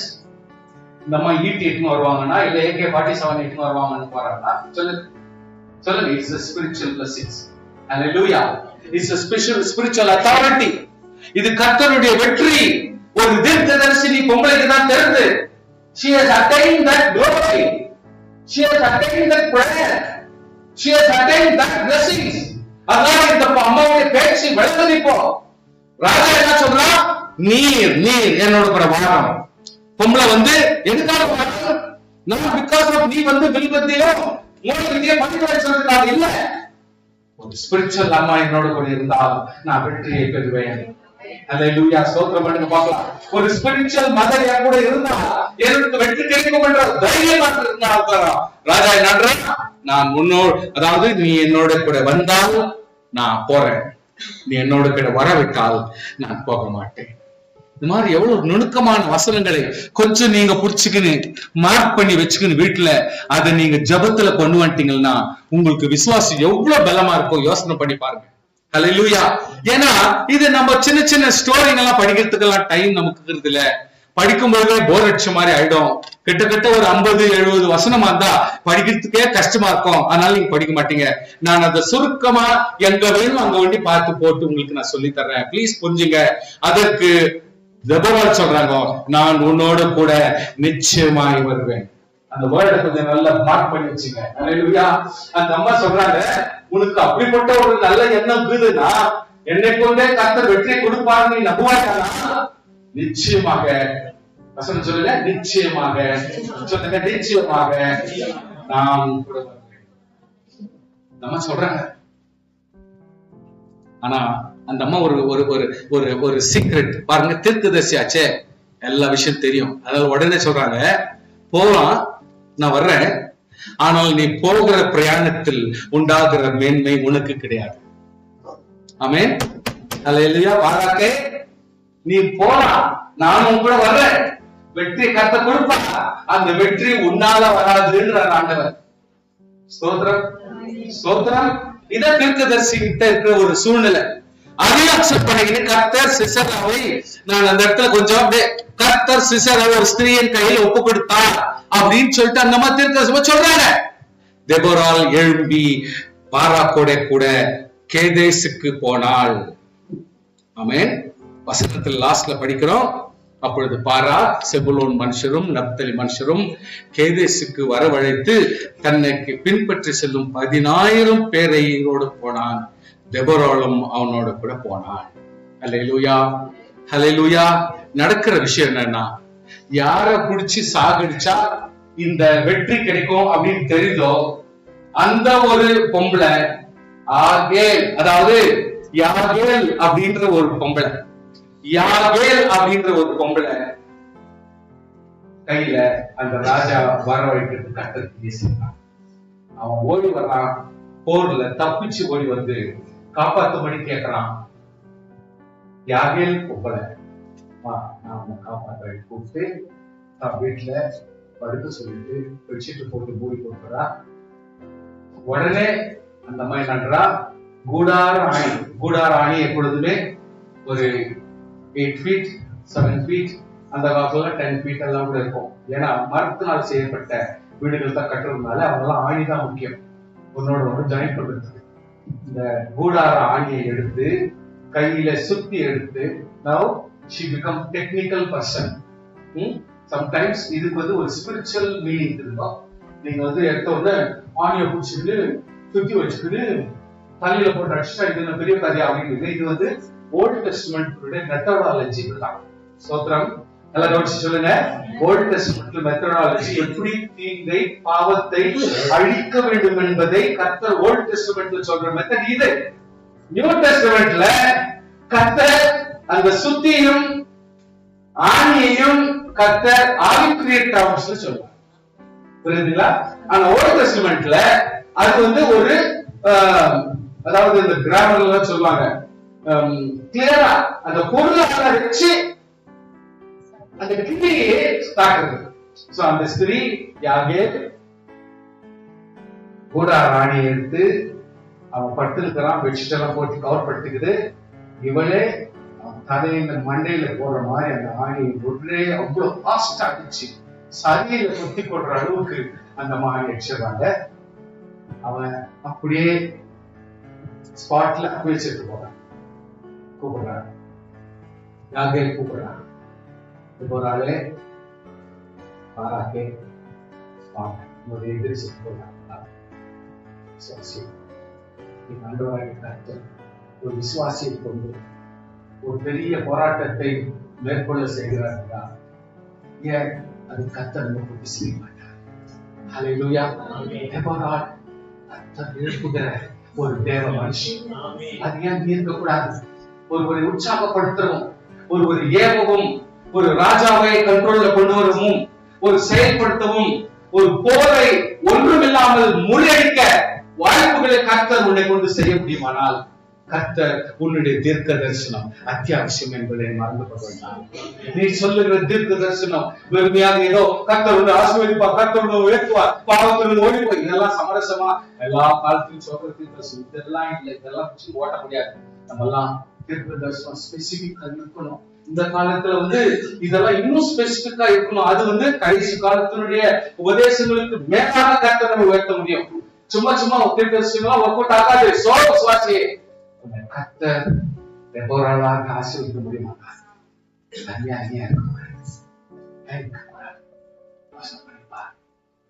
ஏதோ காரியத்தை செஞ்சு செஞ்சு நம்முடைய வாழ்க்கையில் என்னத்தையோ நம்ம பெருமையா காட்டாதபடி ஆவிக்குரிய காரியங்களை வச்சு கர்த்தர் ஏன் உன்னை பெரிய காரியங்கள் செய்யக்கூடாது?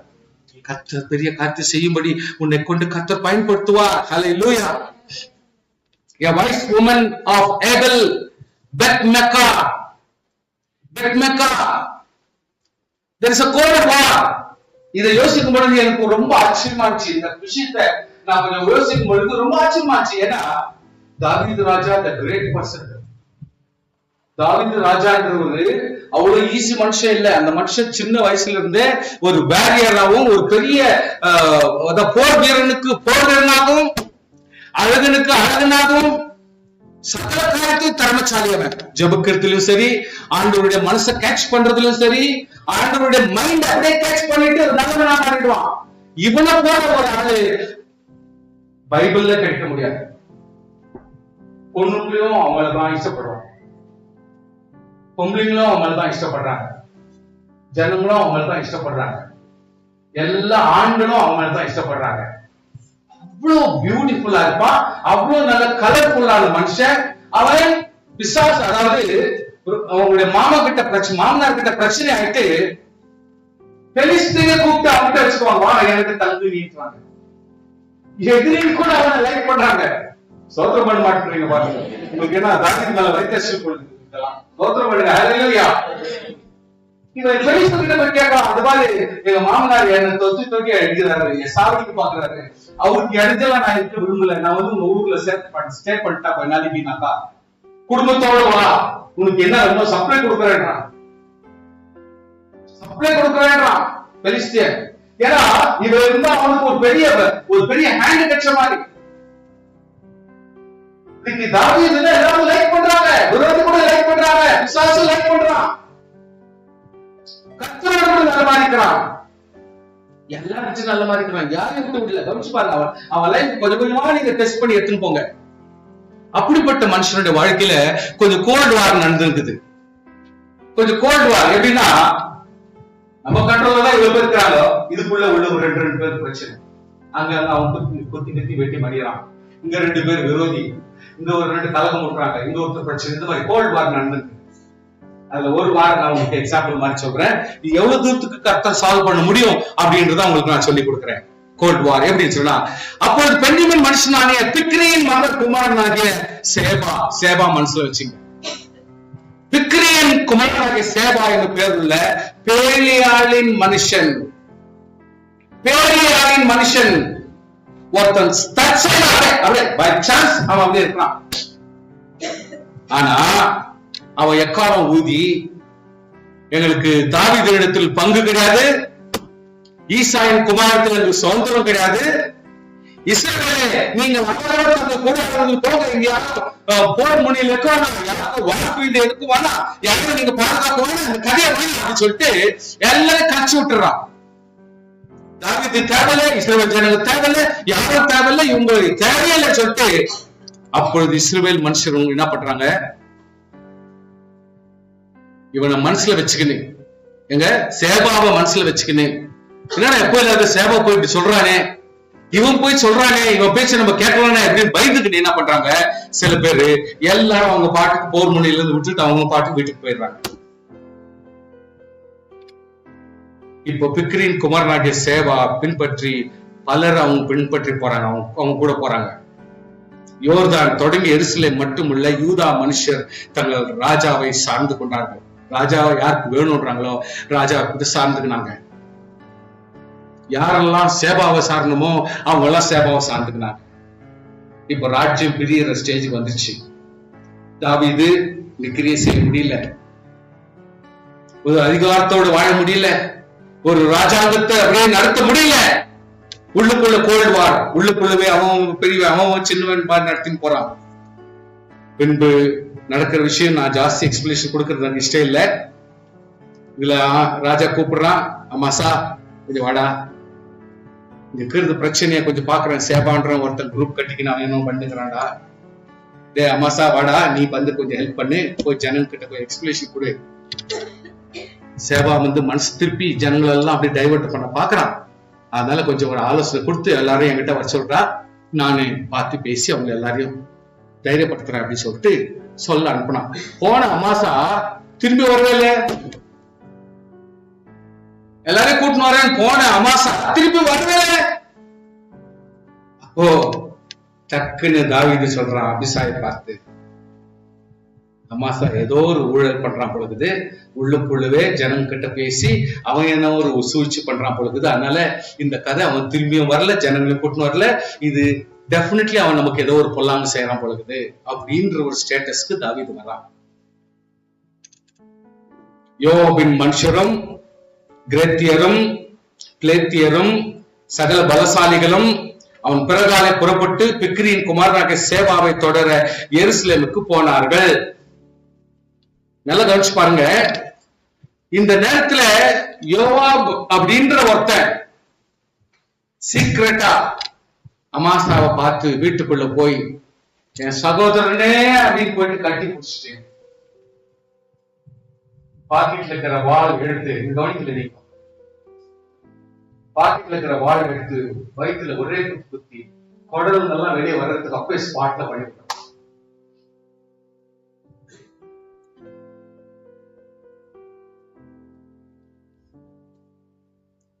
அதை முடிச்சிட்டு பிறகு நெக்ஸ்ட் என்ன பண்றான், ஜனங்களை கூப்பிட்டுக்கின்னு எருசலேம் காம்பவுண்டுக்கு பாருங்க, அந்த காம்பவுண்ட் வாழ இடிக்கிறதுக்கு பிரயாசப்பட்டு இருக்கிறான். ஏன்னா இவன் பெரிய ஆளை காட்டுறதுக்கு ஃபர்ஸ்டே படிச்சுங்க, அவன் வந்து ஒரு பேழையாளின் மகனா இருக்கலாம், அர்த்தமுள்ள ஆளா இருக்கலாம், தாவீதுக்கு விரோதமா செயல்படுறான்னு படிச்சான் ஆல்ரெடி.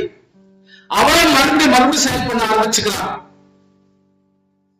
அவன் வழியிலே எடுத்து போட்டு பிறகு, அதாவது கொலை பண்ணு கொலையை தூக்கி அந்த மனுஷனை தூக்கி ரோட்ல இருக்குது, அந்த ரோட்ல ஒரு மனுஷன் வர்றான், அந்த பணத்தை தூக்கி ரோட்ல வானா சொட்டி எடுத்து வயல்ல விசிறடிச்சுட்டு துணியை போட்டு கவர் பண்ணிட்டு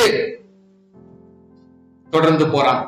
அவன் இஸ்ரவேல் கோத்திரங்களை எல்லாம் சுற்றி பெத்மேகாவாகிய ஆவேல் மட்டும் பேரீமின் கடைசி மட்டால் வந்தான். அப்படித்தான் கூடி தங்களுக்கு அவனுக்கு சொன்னார்கள். அவர்கள் போய் பெத்மேகாவாகிய ஆபேலிலே அவனை முற்றுகை போட்டு பட்டணத்துக்கு எதிராக தெற்று வரைக்கும், தெற்றுன்ற ஊர் வைக்கும் கொத்தளம் போட்டார்கள். யோபடி இருக்கிற ஜனங்கள் எல்லாரும் அலங்கத்தை விழப்பண்ணும்படி அழிக்க எத்தனை பண்றாங்க பாருங்க. ஒரு ராஜாவுக்கு ஒரு ரெஸ்பெக்ட் கொடுக்காம தலைக்கு அவன் பெரிய ஆளா ஆக்ட் பண்றதுக்கு செயல்பட்டு இருக்கிறான். கொலை பண்றான், இடிக்கிறான், உதைக்கிறான், செவரை இடிக்கிற அளவுக்கு, அதாவது இஸ்ரவேலுடைய காம்பவுண்ட் வால் ஒரு மனுஷனுடைய அழகு போல முடிக்கிறதுக்கு ட்ரை பண்றாங்க. இப்ப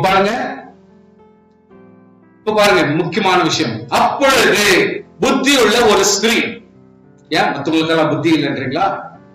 இப்போ புத்தி உள்ள ஒரு ஸ்திரீ பட்டணத்திலிருந்து சத்தமிட்டு, கேளுங்கள் கேளுங்கள் கேளுங்கள் கேளுங்கள்.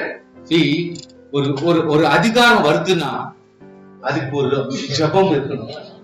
ஒரு அதிகாரம் வருதுன்னா அதுக்கு ஒரு வெளிப்பாடு இருக்கணும். அல்லேலூயா. ஒரு அதிகாரம் வருதுன்னா தேவனுடைய தரிசனம் இருக்கணும். ஒரு அதிகாரம் வருதுன்னா அது சும்மா ஆண்டவருடைய வெளிப்பாடு இருந்தா மட்டும்தான் அந்த செயலை செய்ய முடியும். இந்த ஸ்ரீ பட்டணத்தில் சத்தமிட்டு கேளுங்கள் கேளுங்கள் கூப்பிட்டா ஒரு வார்த்தை சொல்றா, யோபே நீ வா அப்படின்னு கூப்பிடல, யோப கூப்பிடுப்பா அப்படின்னு சொல்ல. என்னன்றா, நான் யோபாவோட பேச வேண்டும், யோவாபோட பேச வேண்டும். ஜனங்கிட்ட சொல்றா, நான் யோவாபோட பேச வேண்டும். அவன் இங்க கிட்ட சொல்றாரு. அவன் இவங்க போயிட்டு அவனை வர வைக்கிறாங்க. அவளுக்கு சமீபத்தில் வந்த போது அந்த ஸ்திரீ கேட்கிறா, அப்படின்னு கேட்டா. See, sometimes ஒரு வார்த்தை பேசும் பொழுது some attention கிடைச்சிடும். சில நேரத்துல சில பதில்கள், சில ரிசல்ட்கள் எப்போ வரணும்னா நம்ம கேட்கிற விதம், பேசுற விதம், பேசுற சவுண்ட், பேசுற அதிகாரத்தை வச்சு சில காரியத்தை கண்டுபிடிச்சிடலாம். சோ இந்த ஸ்திரீ சத்தமா நான் தான் யோப அப்படின்னா அவள் அவனை பார்த்து, உமது அடியாளின் வார்த்தைகளை கேளும் என்றான். உம்முடைய அடியாள் பேசி சத்தமா என்கிட்ட போயிட்டு எல்லாரையும் அந்த யோகா வர்றதுக்கு வழி பண்ணிடுறான். அந்த கும்பல ஆனா யோவாவை பார்த்தவங்க நீதான் யோவாவை கேட்டு பிறகு எவ்வளவு தாழ்மையான வார்த்தை பேசுறாருன்னா, உமது அடியாளின் வார்த்தைகளை கேளும் என்றான். அதுக்கு அவன் சொல்றான், கேட்கிறேன் என்றான். அப்பொழுது அவள், பூர்வ காலத்து ஜனங்கள் ஆபேலிலே விசாரித்தால் வழக்கு தீரும் என்பார்கள். ஜனங்கள் எப்பவுமே சொல்லுவாங்க, எப்பவுமே அந்த காலத்துல இருந்தே வந்திருக்குது. எப்படின்னா, பூர்வ காலத்திலிருந்து ஜனங்கள் ஆபேலுக்கு வந்தால் அங்க நியாயத்தை கேட்கறது இந்த கோர்ட்ல அப்ளை பண்ணா டெஃபினெட்லி வழக்கு தீரும், கோர்ட் பிரச்சனை தீரும் அப்படின்னு அந்த காலத்துல இருந்தே அவருக்கு தெரியும். அப்படி இருக்கும் பொழுது நீங்க வராதுக்கிறது என்ன, உங்க பாட்டுக்கு எகிர்றது என்ன, நினைச்சா காம்பவுண்ட் உடைக்கிறேன்றது என்ன, அவனை இவனை பார்த்து கொலை பண்றது என்ன, நினைச்ச மாதிரி அவங்க தலைக்கு எகிர்றா என்ன அர்த்தம்? இவ்வளவு இதுக்கு தெரியாது. அப்பொழுது இஸ்ரவேலிலே நான் யாரு, இந்த ஸ்திரீ சமாதானமாகும் உண்மை உள்ளவமா இருக்கையில். சுவாசியே நம்ம எப்படி இருக்கணும், நம்மளை பார்த்தா யாருக்கு எல்லாருக்கும் எப்படி தெரியணும், சமாதானம் உள்ளவளாகவும் உண்மை உள்ளவளாக தெரியணும். நம்முடைய வாழ்க்கையில் இருக்க வேண்டிய குவாலிட்டிஸ் பாருங்க. நீ இஸ்ரவேலிலே தாய் பட்டணமா இருக்கிறது நிர்மூலமாக்க பார்க்கிறியா?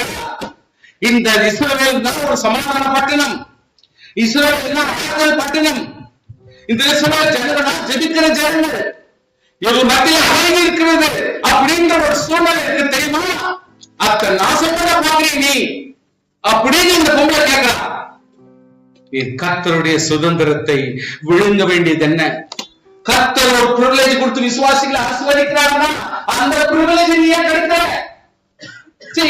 ஒரு ஜெபிக்கிறவங்களுக்கு இருக்க அதிகாரம் தான் நான் சொல்லியிருக்கிறேன்.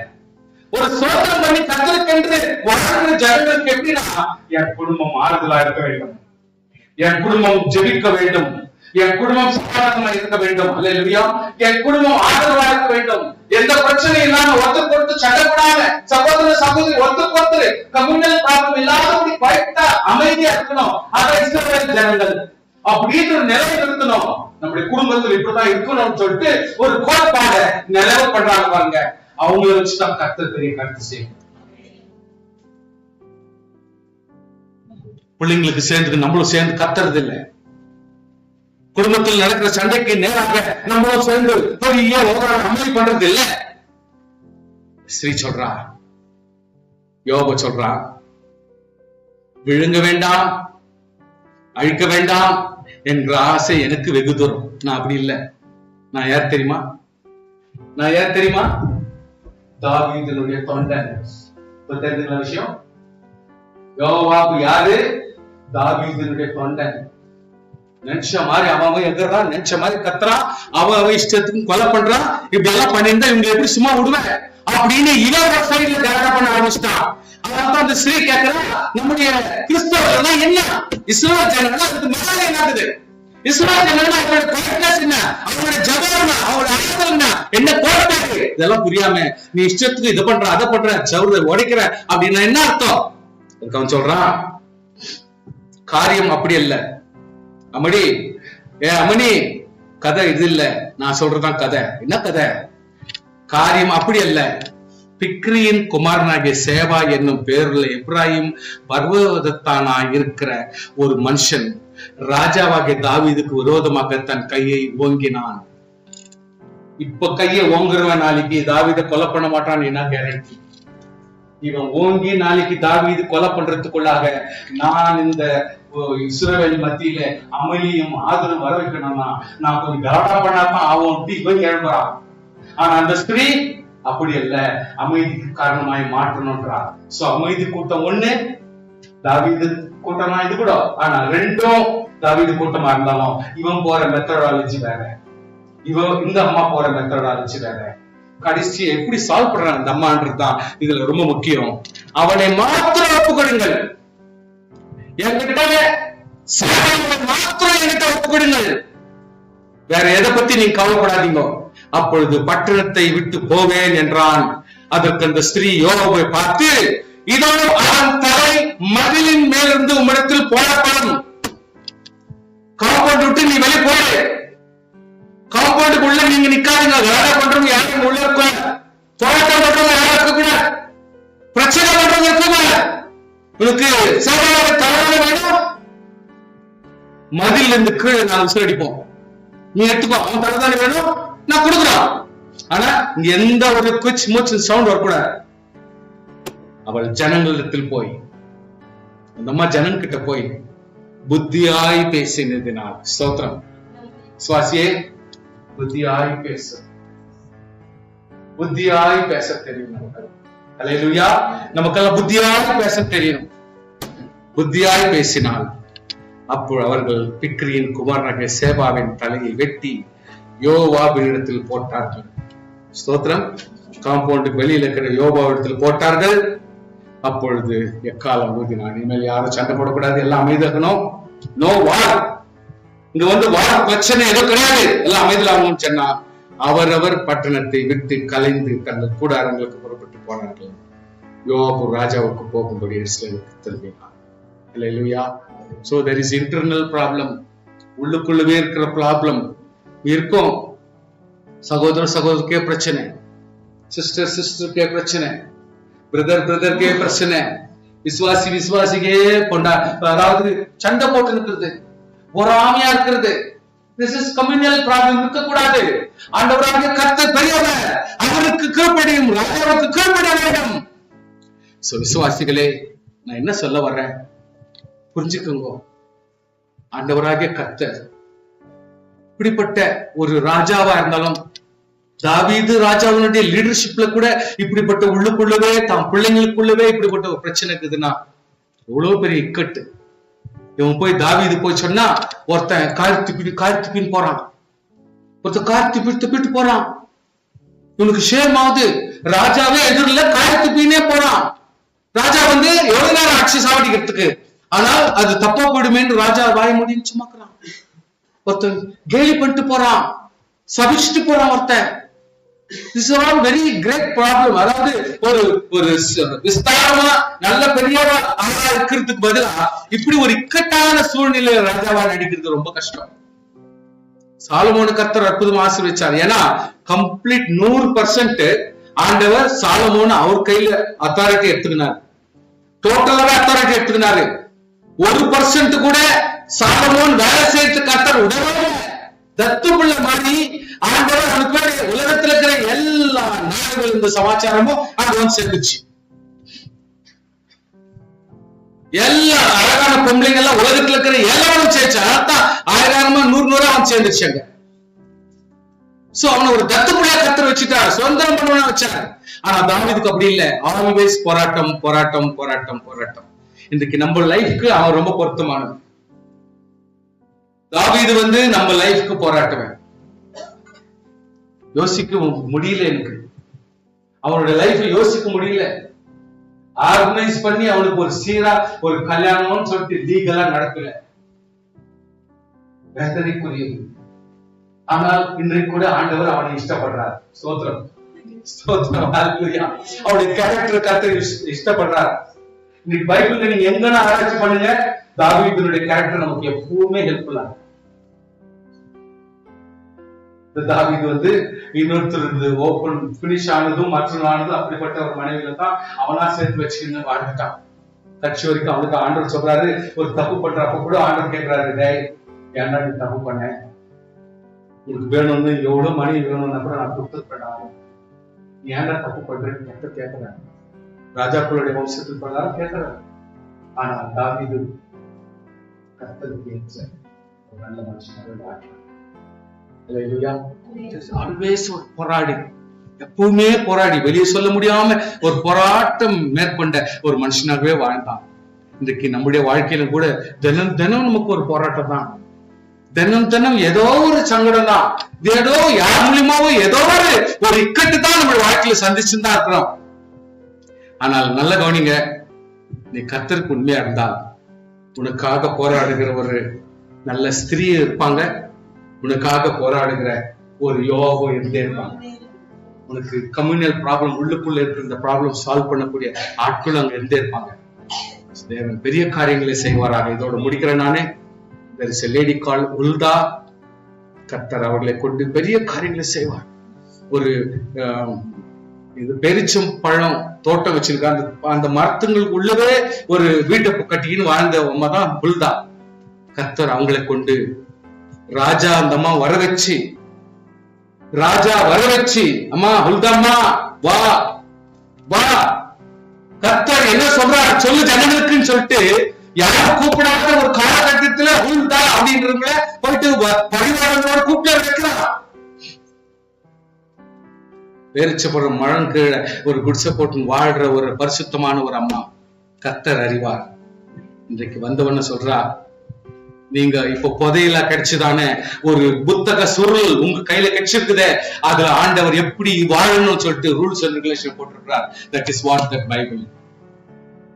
பைபிளுக்கு சமமா இருக்கிற ஒரு புத்தக சுருள் உங்களுக்கு புதையில பூமிக்குள்ள கிடைச்சிச்சு இல்ல, சபையை கிளீன் பண்ண போற உங்களுக்கு கிடைச்சிச்சு இல்ல, அந்த புக்கு வாசிக்கணும், வாசிக்கணும் சொல்லிட்டு டெய்லி வாசிக்க வச்சாங்க புல்தா அம்மா. கர்த்தருடைய ரூல்ஸ் அண்ட் ரெகுலேஷனை இன்றைக்கு சபைகளை வாசிக்க வச்ச பிறகு சபை ஜனங்கள் திருந்த ஆரம்பிச்சாங்க.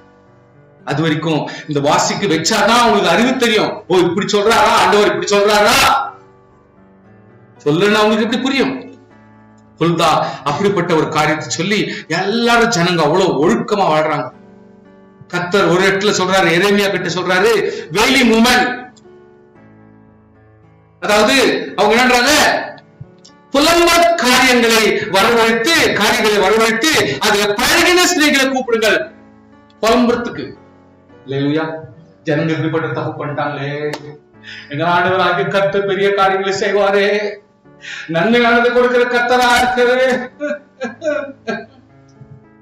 புலம்புறதுக்காக ஸ்திரீகளெல்லாம் கூட்டம் கூடி வர வச்சுட்டு இன்றைக்கு இவங்க பண்ற விவகாரத்துக்கு புலம்ப ஆரம்பிச்சுக்கணும், இல்லைன்னா சரிப்பட்டு வராதுன்னு தான் கர்த்தர் வர வர எரேமியாக்கு பிறகு இருக்கிற சின்ன சின்ன தீர்க்கதரிசிகள் வாழ்க்கையில புலம்பலுக்குன்னு ஒரு குரூப்பை வர வச்சு இந்த ஜனங்க எப்பொழுதுமே கர்த்தர் விட்டு பின்வாடுறாங்க, புலம்பல் காரியத்தை ஆரம்பிக்கணும்னு சொல்லிட்டு இந்த காரியத்தை கர்த்தர் ஸ்டார்ட் பண்றாரு. அவங்க ஒவ்வொருத்தரும் இந்த புலம்பியே ஜனங்களை வர வைக்கிறாங்க. There is a Shunammite woman, ஒரு நல்ல கேரக்டர், ஒரு நல்ல மனுஷத்துல வந்து போறாரு, எவ்வளவு அழகா வந்து போறாரு. அவருக்கு ஒரு நல்ல காரியத்தை பண்ணணும். Inspired idea of building a small upper room to accommodate the prophet Elisha.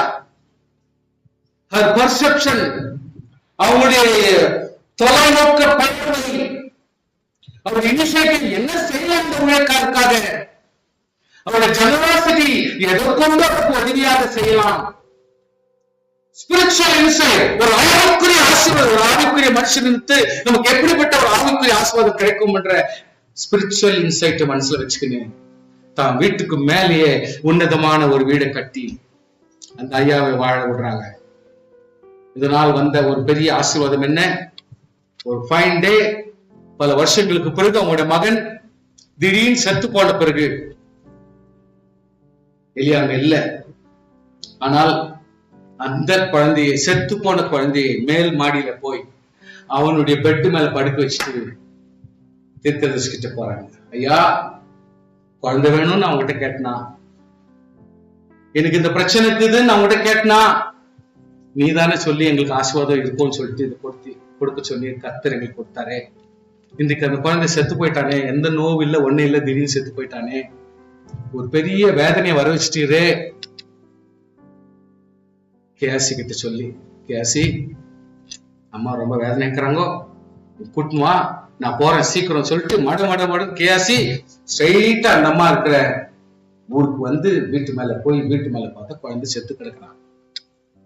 முகத்துக்கு முகம், வாய்க்கு வாய், கண்ணுக்கு கண், ஜபத்திற்கு ஜபம், வாஞ்சியான ஜபத்தினாலே ஆண்டவராகிய கர்த்தர் மறுபடியும் உயிரை ஜீவனையும் அவனுக்கு உஷ்ணத்தை வர வச்சு, சூடை வர வைத்து அவனுக்கு உயிரை வர வச்சார் ஆண்டவர்.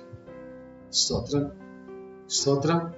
இறங்கி வந்து, அம்மா வேதனை பெருசு, நீ கவலைப்படாத, குழந்தைய கர்த்தர் மறுபடியும் கொடுத்திருக்கிறார். தான் செய்கிற எந்த ஒரு நல்ல செயலுக்கும், தான் செய்கிற எந்த ஒரு கிரியைக்கும், ஒரு நல்ல காரியத்துக்கும், நீ போட்ட பணத்துக்கும், உன்னுடைய ஆவிக்குரிய செயலுக்கும் துரோகம் வராதபடி கர்த்தர் உனக்காக மறுபடியும் ஒரு அற்புதத்தை செய்தார். விசுவாசியே, என்னையா சர்ச்சில் பிரசங்கம், ஒரு கூட்டம், இவ்வளவுதான் உங்களோட விசுவாசம் இருக்குதா? இன்றைக்கு ஊர் ஜனங்களும் இன்னைக்கு ஜனங்களும் எல்லாருக்குமே அறிகுறி சொல்ற அளவுக்கு கர்த்தர் உங்களை எடுத்து பயன்படுத்த முடியுமானால் உங்களுடைய திறமை எவ்வளவு தூரத்துக்கு இருக்குது என்பதை புரிந்து கொள்ளுங்கள். உங்களை கொண்டு கர்த்தர் எதையெல்லாம் செய்ய முடியும் என்பதை நீங்கள் புரிந்து கொள்ளுங்கள். ஆல்ரெடி உங்களுக்கு ஒரு முறை சொன்னேன், அந்நாள் குடும்பம், கணவன், இவளை போன்ற மனைவி, பல பிரச்சனைகள், டெய்லி சாப்பிடுறப்பெல்லாம் பிரச்சனை தான், எப்பவுமே துக்கம் தான். ஒரே தீர்மானம், என் தேவ சமூகத்துல போய் என் மனதில் இருக்கிறது எல்லாத்தையும் கொட்டிடுவேன், வேற எங்கேயும் வேண்டாம். தனியா போறா, தேவ சமூகத்துல நிக்கிறா, தன் மனசுல இருக்கிற எல்லா வேதனையும் கொட்டுறாரு. சுவாசியே, இன்னைக்கு உங்களுடைய வாழ்க்கையில் இருக்கிற வேதனை, உங்க துக்கத்தை கேட்கறதுக்கு ஆள் இல்லை, சரியா? உன் துக்கத்தை கேட்கிற அளவுக்கு யாருக்கும் கொள்கை இல்லை. ஆனால் என் தேவன் கேட்பார், நீ அங்க போய் கொட்டிடு, அங்க போய் கொட்டிடு. சத்தம் போடல, வாய் மட்டும் அசிச்சிருக்கிறான். இன்னைக்கு ஊழியக்காரனா இருந்தா கூட சரி, ராங் கால்குலேஷன் வந்து ஊழியக்கார கூட நீங்க நம்ப கூடாது. கர்த்தர் ஒருவரை மட்டும் தான் நம்பணும். அல்லேலூயா. தேவன் ஒருவரை மட்டும் தான் நம்பணும். கர்த்தர் அவளுடைய ஜபத்துக்கு பதில் கொடுத்தா. என்ன ஜபம்? கர்த்தாவே, வேணா கர்த்தாவே, எனக்கு சந்ததி வரணும், என் குடும்பத்துல பேர் வரணும், இதுக்காக நீ குழந்தை கொடுக்கணும் அவசியம் இல்லை. ஆண்டவரே, நீ இந்த சூழ்நிலையை மாற்றும்படி எனக்காக ஒரு குழந்தை கொடு, அது கடனா கொடு, அப்படி கேட்கிற மாதிரி நான் அந்த குழந்தைய மறுபடியும் உமக்கே ஆலோசி. என் வீட்டுல வேண்டாம், அவன் என் வீட்டுக்கு அதிகாரி இருக்கிறது வேண்டாம், எனக்கு பெற்ற குழந்தை எனக்கு ஒரு பெருமையா இருக்கிறது வேண்டாம், நான் உமக்கே தருவேன். பின்னாடி எப்படி இருப்பான், என்னவா இருப்பான் யாருக்கு தெரியாது. ஆனா இந்த அம்மா ஜெபிக்கிற ஜெபம், கர்த்தர் குழந்தையை கொடுத்தா, அதான் பதில். கொடுத்த ஆண்டவருக்கு விருத்தேசனம் பண்ணி உடனே அந்த குழந்தை இன்னும் அப்புறமா மறக்கல, அதுக்குள்ளாமே எடுத்துன்னு போயிட்டு தேவாலயத்துல கொடுத்து, என் ஆண்டவரத்துல நான் கேட்டேன், ஆசார நீரே மறந்துட்டு போயிரு, எனக்கு தெரியும், ஆனால் நான் கேட்ட கர்த்தர் கொடுத்தாரு. இப்ப நான் சபைக்கே போனாலும் கொடுத்துட்டேன். எப்படி காப்பாத்திருப்பாங்களோ, ஏலி எப்படி அப்பட்டு அவன் பிள்ளைங்களும் 2 பேரும் கர்த்தலிங்க. சோ எப்படித்தான் இந்த சாமுவேல் வாழ்ந்தானோ, அவன் சின்ன பருவத்துல என்னதான் கொடுத்தாங்களோ தெரியாது, டோட்டலா கர்த்தர் அவனை கண்ட்ரோல்ல எடுத்துக்கினான். ஹல்லேலூயா. வசனம் என்ன சொல்லுதுன்னா, ஸ்தோத்திரம், சாமுவேல் ஒரு பெரிய மனுஷனாய் திகழப்பட்டார். Great personality. அவர் ஒரு பெரிய கிரேட் பிரீஸ்டாக இருந்தார், அவர் ஒரு கிரேட் ஜட்ஜாக இருந்தார், அவர் ஒரு பெரிய ப்ராஃபிட்டாக இருந்தார். வேற யாரும் அந்த ஸ்டேஜ்ல இல்லவே இல்லை. அந்த ஸ்டேஜுக்கு யாருமே வரல. யாருமே கர்த்தருக்கு மரியாதை கொடுக்காத காலத்துல, தாவீது, அதாவது சவுல் இருந்த காலகட்டத்திலே இன்றைக்கு பெரிய விவகாரம் நடத்தி ஃபுல், அதாவது இஸ்ரவேல் மத்தியிலையும் ஒவ்வொரு கோத்திரங்கள் மத்தியிலையும் இன்றைக்கு செயல்பட்ட ஒரே மனுஷன் தான் அவன். Great personality. அவன் ஒருத்தன். ஏழையா, பணக்காரனா இல்ல, பெரிய கோட்டீஸ்வரனா இல்ல. அவன் போய் ஊரா சந்திச்சுட்டு எல்லாம் முடிச்சுட்டு மறுபடியும் கடைசியா அவங்க ஊருக்கு வருவான். சாமுவேல் கர்த்தருடைய தீர்க்கதரிசி என்று தான் முதல் பெயர் சபா மட்டும் உள்ள சகல இஸ்ரவேலருக்கும் விளங்கினது. அவன் பெயர் சபையில தான் வீடு இருந்தான். எல்லாத்தையும் முடிச்சு லாஸ்ட்ல ஒரு நாள் 10 நாளோ 20 நாளோ முடிச்சுக்கின்னு அவன் தான் வீட்டு பெயர் சபைக்கு வந்து உட்கார்ந்தான். கர்த்தர் உங்களை கொண்டு பெரிய காரியங்கள் செய்ய முடியும். ஸ்திரீயே, சோர்ந்து போக வேண்டாம். ஸ்தோத்திரம். ஹல்லேலூயா. கர்த்தர் உங்களை கொண்டு பெரிய காரியத்தை செய்ய முடியும். ஹல்லேலூயா. இதான் ஒரு சின்ன ஒரு ஜெப கூட்டம், அந்த கூட்டம், இந்த கூட்டம் எப்படி இருக்கலாம், அப்படி இருக்கலாம். கர்த்தர் அதை கூட பயன்படுத்த முடியும். நான் ஒரு ஆந்திரா போனப்போ ஒரு சபையை ஒரு லேடி தான் நடத்துறாங்க. அவங்க தான் பாஸ்டர். யார் இஷ்டப்படலன்னா அந்த மாதிரி இடத்துல யாரும் போக மாட்டேன்றாங்க, அந்த மாதிரி தான் பாஸ்டர். இது மைசூர் பேர்ல நான் அனுமதி கொடுக்குறேன். உங்களுக்கு யாரா பாஸ்டர் ஆகணும், பார்வர்ட் வாங்க, என்னோட ஊழியம் செய்யும். நான் என்கரேஜ் பண்றேன். ஏன்னா ஆண்டவராகிய கர்த்தர் யாரையும் உதறி தள்ளுகிறவர் அல்ல. ஹல்லேலூயா. தேவனாகிய கர்த்தர் யாரையும் உதறி தள்ளுகிறவர் அல்ல. தேவன் பெரியவர். நாம் ஜெபிப்போம். ஹல்லேலூயா. கர்த்தர் கொஞ்சம் ஏஞ்சிக்கலாமா? முட்டி கிட்டி நோவு போடுறோம். சும்மா ஒரு 5 minutes கொஞ்சம் எழுச்சி நின்று கொஞ்சம் காலைக்கு கையை அசைச்சு ஒருத்தர் பலப்படலாம். ஸ்தோத்திரம் ஸ்தோத்திரம். ஹல்லேலூயா. சகோதரி மாறே பலப்படுங்கள், சகோதரி மாறே திடப்படுங்கள். நீ யாரா இருந்தாலும் சரி, உன்னுடைய உள்ளத்தையும் எண்ணத்தையும் செயலையும் புரிந்து கொள்ளுகிற கர்த்தர் உன்னை பயன்படுத்துவார். எங்க வேண்டுமானாலும் கர்த்தர் பயன்படுத்துவார். எங்க தேவையுள்ள பயன்படுத்துவார். அது எல்லாரால முடியாது. ராஜாக்கள் கூப்பிட்டு வர சொல்றாங்க. இன்னைக்கு பெரிய பெரிய ஆட்கள் அந்த அம்மாவுக்கு வாங்கன்றாங்க. எங்க இருக்கிறார்? உன்னுடைய குணாதிசயம் என்ன? கர்த்தர் உன்னை பயன்படுத்த விரும்புகிறார். Don't say you are a lady. ஒரு ஆத்துமா கர்த்தர் பயன்படுத்த முடியும். அவ்வளவுதான். ஆணும் பெண்ணும் அதை பத்தி கர்த்தருக்கு பொருட்டு அல்ல. ஸ்தோத்திரம் ஸ்தோத்திரம் ஸ்தோத்திரம்.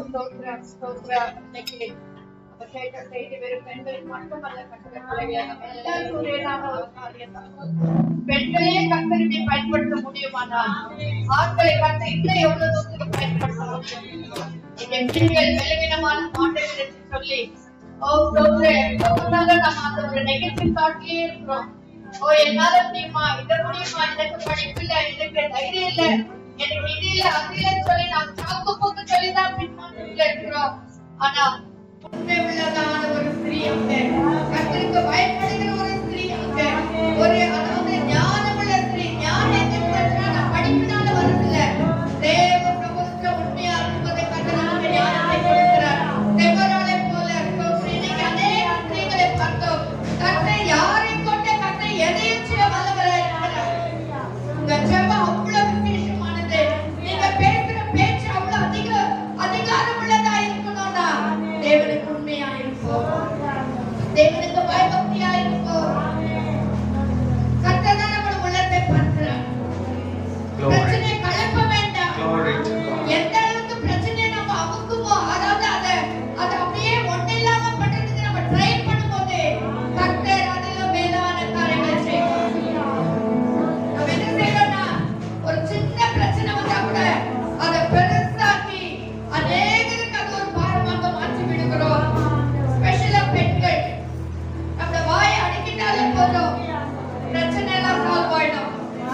நம்ம அந்த டைம்க்கு கொஞ்சம் அமைதியா இருந்துட்டாலே போதும், நம்ம குடும்பத்துல ஒரு பெரிய சமாதானம் வந்துடும். இந்த சமுதாயத்துல ஒரு பெரிய நிம்மதி. நீங்க அப்படிப்பட்ட ஸ்திரீகளை தான் கர்த்தர் வல்லமை எடுத்து பயன்படுத்தி இருக்கார். தீர்க்கதரிசிகளாக மாற்றி இருக்கார்.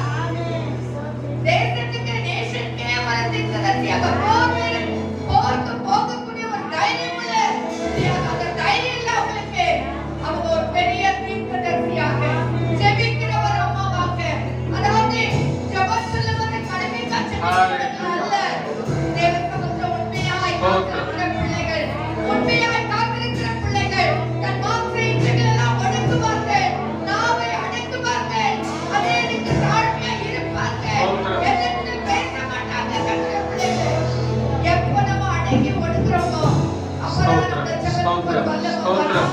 அப்பதான் கர்த்தர் ஜெபத்தை கேட்பார். அததான் கர்த்தர் நம்மோடு பேசுகிறார். ஹalleluya. அருமையான சகோதரிமார்களே, உங்களை கர்த்தர் நான் பயன்படுத்தி சொல்கிறார். இங்க பார்த்து சொன்ன மாதிரி ஏதோ ஒரு கூட்டத்துக்கு வந்துக்கிற சபைக்கு போயிட்டு நான் இதை பண்ணாத அதுல திருப்தி ஆகாதீங்க. அதுல மேலாக கர்த்தரை பயன்படுத்துகிறார். அதுல மேலாக கர்த்தரை பயன்படுத்துகிறார்.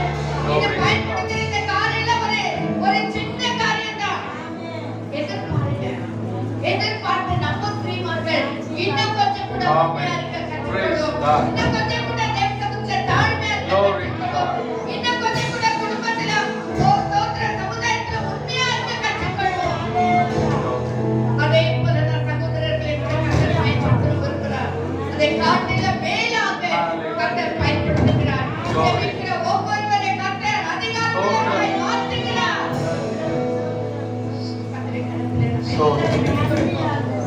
நீங்க வாலிபர்கள் எல்லாம் வந்து சொன்னாங்க, நான் இப்படி இருக்கணும், என் வாழ்க்கையில முன்னேறினா இப்படி இருக்கணும்னு சொல்லி, அதேதான் அந்த பேஸ்மெண்ட்ல தான் எங்க கூட நம்ம கேட்க அநேகருடைய வாழ்க்கையில நமக்கு தேவை நல்ல ஒரு காலை காலவடை நன்றி நன்றி. கரத்திலே ஒரு முறை கூட விட்டு கொடுக்க